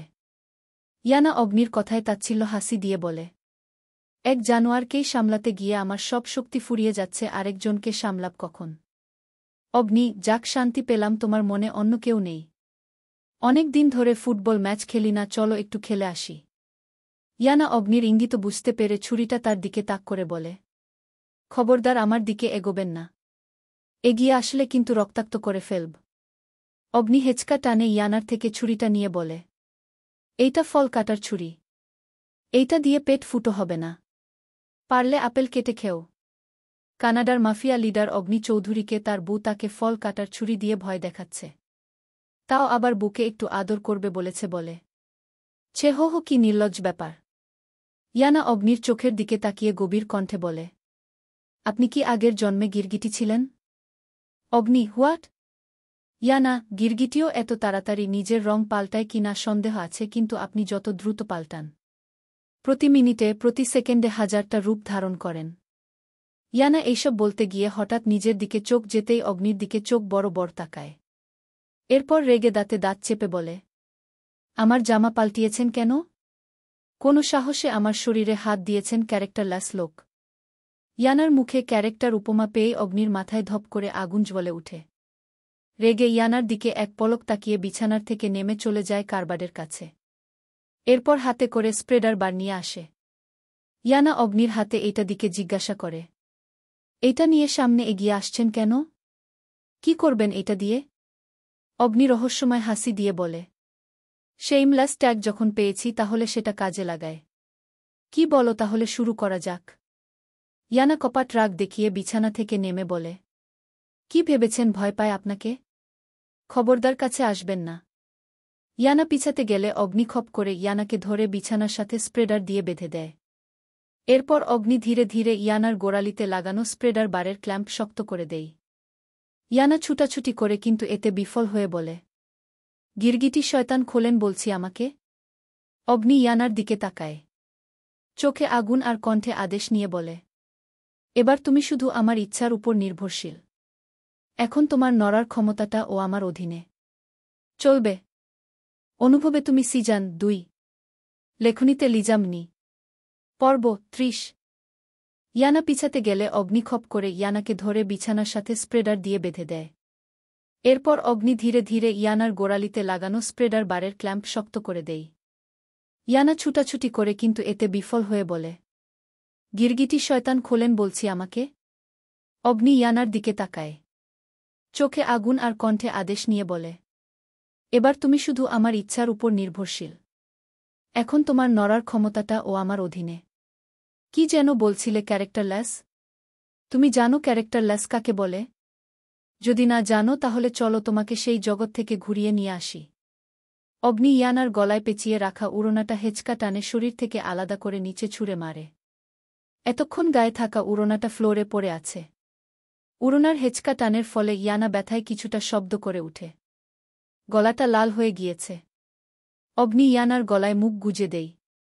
কিছুক্ষণ আগের কাটা স্থানে দন্তের ঘর্ষণ পেতেই ইয়ানা ব্যথায় বিছানার চাদর খামছে ধরে। আঘাতপ্রাপ্ত স্থানে পর পর আঘাতে নাজেহাল অবস্থা। হাত আর পা বাধাপ্রাপ্ত থাকায় লড়তেও পারছে না। ইয়ানা সামান্য জোরে চেঁচিয়ে বলে, ছাড়ুন আমাকে অসভ্য লোক। অগ্নি ইয়ানার গলা থেকে মুখ তুলে ঠোঁটে শক্ত করে চুমু খেয়ে বলে, ছটফট করো না জান। অন্য কিছুর ফিল আসে। তুমি ছটফট করলে আমি নিয়ন্ত্রণ হারা হয়ে যায়। আর আমি নিয়ন্ত্রণ হারা হলে অনেক অনেক কিছুই ঘটতে পারে। If you lose control, I will complete the sun actions. Iyana চোখের পানি ছেড়ে দিয়ে তাচ্ছিল্য সুরে বলে, কেন বিয়ে করেছেন? ভোগ করার জন্য? ইয়ানার কথাটা কর্ণপাত হতেই অগ্নি গলা থেকে মুখ তোলে ইয়ানার দিকে তাকায়। একদম অবাক নয়নে ফের প্রশ্ন করে, কি বললে তুমি? ইয়ানা অন্যদিক থেকে দৃষ্টি সরিয়ে অগ্নির চোখে চোখ রেখে তেজি সুরে বলে, ভুল তো কিছু বলিনি। আপনার মতো কোটি কোটি টাকার মালিক যার এক ইশারাতে পুরো কানাডা থমথমে খেয়ে যায় সেই ব্যক্তি আমার মতো এমন সাধারণ মধ্যবিত্ত মেয়েকে কেন বিয়ে করেছে? শুধুই কি ভোগ করার জন্য? অগ্নি ইয়ানার দিকে রক্তচক্ষু নয়নে তাকায়। নিজের রাগটাকে সামলাতে না পেরে ইয়ানার গালে চেপে ধরে কিরমিরিয়ে বলে, how dare you fucking girl! ভোগ করার হলে হোটেলে এক রাতের বেড পার্টনার বানাতাম। বিয়ে করে সম্মানের সহিত আমার রাজ্যের রানী করতাম না। এরপর সামান্য থেমে বলে, নিজের বিয়ে করা বুকে কাছে টানা যদি তোমার ভোগ মনে হয় তাহলে আই ডোন্ট কেয়ার। সম্পূর্ণ রাইট আছে তোমার প্রতি আমার। আর অগ্নি চৌধুরী নিজের অধিকার নিতে জানে। এরপর অগ্নি ইয়ানার গাল থেকে হাত সরিয়ে নিয়ে উপর থেকে উঠে সরে যায়। ইয়ানা অগ্নির দিকে তাকিয়ে আছে অপলক নয়নে। অগ্নি ইয়ানার হাতে পায়ের বাঁধন খুলে দিয়ে বিছানা থেকে উঠে যায়। রাগে পুরো শরীর কাঁপছে। যে কোনো সময় পুনরায় অঘটন ঘটাতে পারে। অগ্নি বিছানা থেকে উঠে বাহিরে যাওয়ার জন্য দরজা খুলতেই দেখতে পায় দরজার বাহিরে স্যুপ নিয়ে একজন মহিলা দাঁড়িয়ে আছে। অগ্নি সামান্য কপাল কুঁচকে জিজ্ঞাসা করে, স্যুপ নিয়ে এখানে দাঁড়িয়ে আছো কেন? মহিলাটি মাথা নিচু রেখে উত্তর দেয়, স্যার আপনি আসার সময় বলে এসেছিলেন স্যুপ নিয়ে আসতে। কিন্তু এসে দেখি দরজা বন্ধ, তাই আর ডিস্টার্ব করিনি। অগ্নি আঙ্গুল দিয়ে কপাল ঘেঁষে বলে, স্যুপ কি এখনো গরম রয়েছে? মহিলাটি, জি স্যার। অগ্নি মহিলার হাতের থেকে স্যুপের বাটিটি নিয়ে পুনরায় রুমে ঢুকে। ইয়ানা বিছানায় হেলান দিয়ে শুয়ে আছে। ব্যথায় পুরো গলা টনটন করছে। অগ্নিকে পুনরায় আসতে দেখে সেই দিকে তাকায়। অগ্নি ইয়ানার চোখে চোখ রেখেই বিছানায় বসে। স্যুপের বাটিটি টেবিলের উপর রেখে ইয়ানার উদ্দেশ্যে বলে, খেয়ে নাও, ভালো লাগবে। ইয়ানা অগ্নির দিকে তাকায়। এমন একটা ভাব ধরছে মনে হচ্ছে একটু আগে কিছুই হয়নি। মানুষ এতটা পরিবর্তন কিভাবে হতে পারে? ইয়ানা রেগে টেবিল থেকে স্যুপের বাটিটি ধাক্কা মারে, কিন্তু পড়ার আগেই অগ্নি ধরে ফলে। ইয়ানার ধাক্কার ফলে স্যুপ না পড়লে ও কাচের গ্লাসটা পড়ে যায় আর অর্ধেক পানি গিয়ে স্যুপের মধ্যে পড়ে। অগ্নি বাটিটা হাতে নিয়ে ইয়ানার হাতে শক্ত করে চেপে ধরে বলে, এই এই মেয়ে এত তেরামি কোথায় থাকে তোর? ভয় পাস না আমাকে? তুই জানিস আমি কে? আমার ধৈর্যের পরীক্ষা কেন নিচ্ছিস বারবার? বুঝতে পারিস না নিজেকে নিয়ন্ত্রণ করে রাখি? কেন বারবার রাগিয়ে দিস আমাকে? আমি নিয়ন্ত্রণ হারিয়ে গেলে সামলাতে পারবি আমাকে? তোর জায়গায় অন্য কেউ থাকলে এতক্ষণে কেটে টুকরো টুকরো করে সমুদ্রে ভাসিয়ে দিতাম ফাজিলের বাচ্চা। ইয়ানা চোখ সরিয়ে অন্যদিকে ঘুরে যায়। অগ্নি হাতে থাকা পানি মিশ্রিত স্যুপটা নিয়ে বলে, এখনই এই মুহূর্তে এটা শেষ করবে। আর না করলে আমি জোর করে খাওয়াতে জানি। ইয়ানা স্যুপের বাটির দিকে তাকিয়ে বলে, এইটার মধ্যে পানি। অগ্নি ইয়ানাকে হেঁচকা টানে নিজের কাছে নিয়ে এসে বলে, তুমি নিজেই ঢেলেছ। এখন নিজের তৈরি করা রেসিপি নিজেই খাও। ইয়ানা নাক ছিটকিয়ে বিরক্তি নিয়ে বলে, বেশ করেছি, ফেলেছি। খাব না এটা আমি? পারলে নতুন করে বানিয়ে নিয়ে আসুন। অগ্নি স্যুপের বাটিতে চামচ দিয়ে টং টং শব্দ করে বলে, তুমি কি চাইছ আমি তোমাকে জোর করি? ইয়ানা, নতুন করে আনলে কি আপনার সম্পত্তির ভাগ কমে যাবে? এইটা খাব কিভাবে? অগ্নি চামটার মধ্যে হালকা স্যুপ নিয়ে ইয়ানার কথা বলার মধ্যেই ঢুকিয়ে দেই। এরপর সামান্য শান্ত সুরে বলে, আমার যা কিছু আছে সব তোমার। ইভেন আমি পুরোটাই তোমার। তুমি যদি চাও স্যুপের পুরো ফ্যাক্টরিটাই তোমার নামে কিনে নিয়ে আসব। কিন্তু তার আগেই তোমাকে এটা খেয়ে শেষ করতে হবে। ফেললে কেন পানি? নিজে ফেলেছ, এখন নিজেই খেয়ে শেষ করবে। ইয়ানার পুরো নাক মুখ লাল হয়ে আছে। এতক্ষণ কান্নার ফলে মাথাটা ও প্রচণ্ড ব্যথা করছে।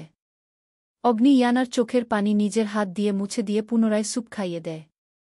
ইয়ানা এক ঝটকায় অগ্নির হাত থেকে স্যুপের বাটিটা নিয়ে পুরোটা হকঢক করে গিলে ফেলে। ইয়ানার কাণ্ডে অগ্নি কপাল কুঁচকে ঠোঁট চেপে হাসে। ইয়ানা রেগে অগ্নির কাছ থেকে সরে যেতে নিবে, কিন্তু তার আগেই অগ্নি ইয়ানাকে নিজের সাথে চেপে ধরে হিসিয়ে বলে, এত তেজ কেন তোমার জান? একটু শান্ত থাকতে পারো না? কেন তোমাকে আঘাত করতে বাধ্য করো এইসব তিক্ত কথা বলে? তোমাকে আঘাত করলে আমি নিজেই দিশেহারা হয়ে পড়ি। ভিতরে এক অগ্নিদহনে ছারখার হতে থাকে হৃদয়। এরপর ইয়ানার গলায় হাত বুলিয়ে দিয়ে বলে, গলাটা একদম জখম হয়ে গিয়েছে। অবশ্য হওয়ার ওই কথা।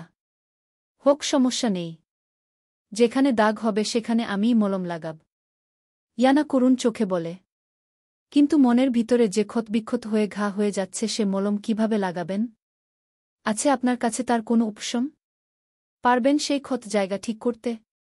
অগ্নি ভ্রু নাচিয়ে বলে, আমি তো সব কিছু গোপনেই রেখেছিলাম। তুমি কেন জানতে গেলে? আর সব কিছু জেনে নিজের মনে ঘা সৃষ্টি হতে কেন দিচ্ছ? কেন মেনে নিচ্ছ না সব কিছু? অগ্নির কথায় ইয়ানা হালকা হেসে বলে, কত সহজে বলে দিলেন মেনে কেন নিচ্ছ না সব কিছু।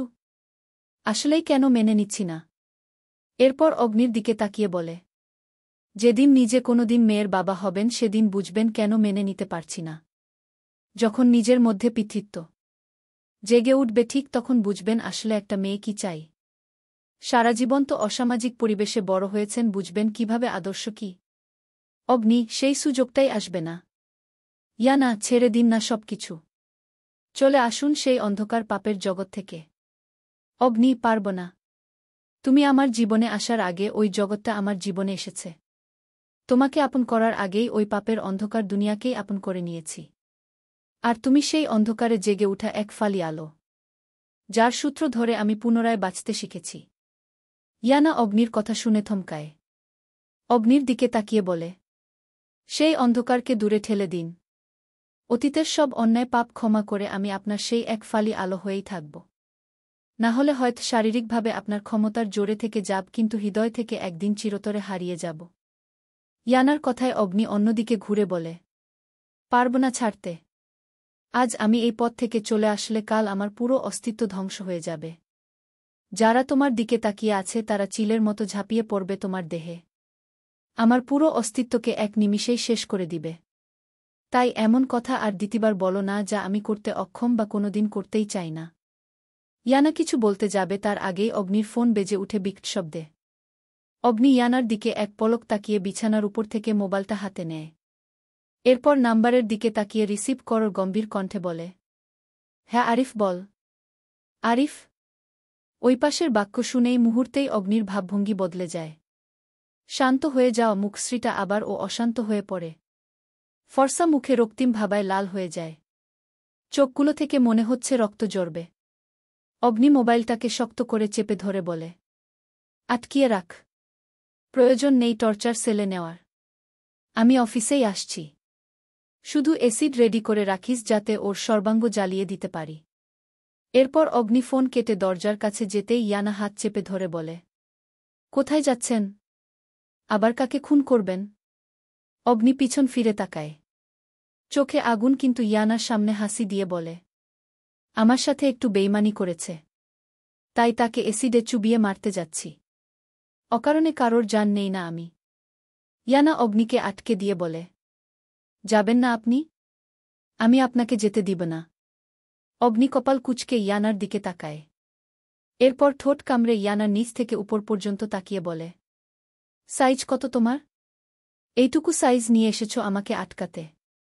এইসবে ডুক না সহ্য করতে পারবে না। একদিনের খুন আর বিকৃত চেহারা দেখে এতটা ঘৃণা পোষণ করেছ, কিন্তু যেদিন আমার সর্বাঙ্গ দেখবে ওই দিন ঘৃণার জন্য আমার দিকে তাকাতে পারবে না।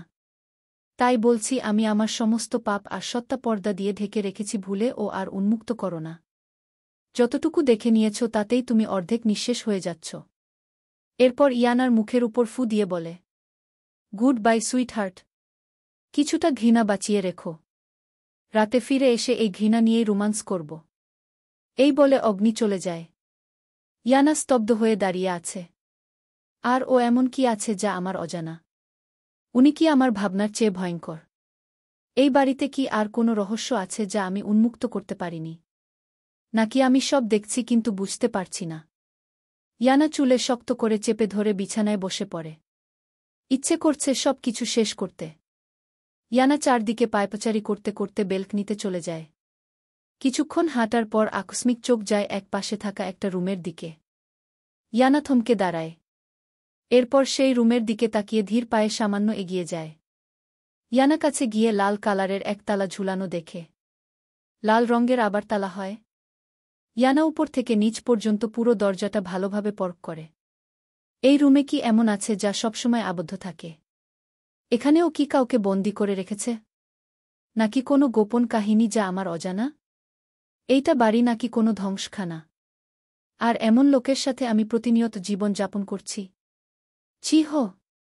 একই বিছানা, একই ছাদের নিচে শ্বাস নিচ্ছি। তার হাতের স্পর্শ বারবার নিজের সংস্পর্শে নিচ্ছি। সব আপনি করছেন আর তার শেষ আমি করব। ইয়ানা চোখের পানি মুছে রুমে যায় চাবি খুঁজার জন্য। যদি চাবি খুঁজে না ও পাওয়া যায় তবে নিজের সর্বোচ্চ শক্তি দিয়ে খুলে এর ভিতর উন্মুক্ত করব। অতিরিক্ত নাড়াচাড়ার ফলে গলার দাগগুলো আর ও বেশি ব্যথা করছে।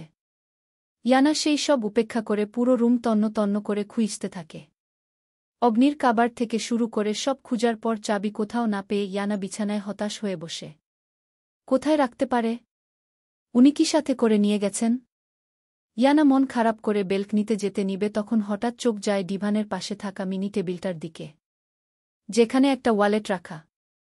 ইয়ানা শাহাদাত আঙ্গুল কামড়ে বলে, ওয়ালেট ধরাটা কি ঠিক হবে? হয়তো ভুলে রেখে গেছেন। এরপর নিজের ভাবনাকেই ধিক্কার জানিয়ে বলে। অগ্নির এমন নেশালো কণ্ঠে ইয়ানা ভরকে যায়। অগ্নি একদম ইয়ানার কাছে, ঠিক ততটা কাছে যতটা কাছে আসলে একজন আরেকজনের হৃদস্পন্দন অনুভব করা যায়। অগ্নি ইয়ানার দিকে এগিয়ে যাবে এমন সময় ইয়ানা ভো দৌড়। হঠাৎ এমন হওয়াতে অগ্নির কপাল কুঁচকে আসে। ইয়ানার কাহিনী মাথায় আসতেই রাগে হাত মুষ্টিবদ্ধ করে ফেলে। ইয়ানার এড়িয়ে চলে ওর একদম পছন্দ নয়। ইয়ানার জায়গায় অন্য কেউ থাকলে এতক্ষণে মেরে পুঁতে ফেলত। অগ্নি হাত মুঠোই করে বড় বড় শ্বাস নিয়ে বিড়বিড় করে বলে, কন্ট্রোল অগ্নি। ও অন্য কেউ নয়, তোর অনুভবের শেহিজাদি। তোর রাগ ও সহ্য করতে পারবে না, তাই ভুলে ও এই কাজ করিস না। জাস্ট নিজের বুকে অনুভব কর। জাস্ট ওকে অনুভব কর। অগ্নি কিছুটা শান্ত হয়ে বোর্ডের ছাদে চলে যায়। গিয়ে দেখে ইয়ানা মাঝ জায়গায় চোখ মুখ খিচে দাঁড়িয়ে আছে। ইয়ানার এমন করার কারণ মাথায় আসতেই একটা বাঁকা হাসি দিয়ে বলে, কি হলো ম্যাডাম, ওইখানে দাঁড়িয়ে আছেন কেন? দৌড়ঝাঁপ করবেন না? অগ্নির কণ্ঠ পেয়ে ইয়ানা ভয়ার্ত কণ্ঠে বলে, প্লিজ মি চৌধুরী, আমাকে এখান থেকে নিয়ে যান। পুরোটা কাউচ কেমন ভয় করছে। যে কোনো সময় ভেঙে পড়ে যাব। অগ্নি, কাছে আসতে বলছ? ইয়ানা, হুম। অগ্নি ধীরে পায়ে ইয়ানার কাছে গিয়ে দাঁড়ায়। অগ্নি কাছে যেতেই ইয়ানা অগ্নিকে শক্ত করে জড়িয়ে ধরে। ভয় এখন ও তার শরীর কাঁপছে। অগ্নি ইয়ানার চিবুক ধরে মাথাটা তুলে চোখ চোখ রেখে বলে, কেন এত ভয় পাচ্ছ? আছি তো আমি তোমার কাছে।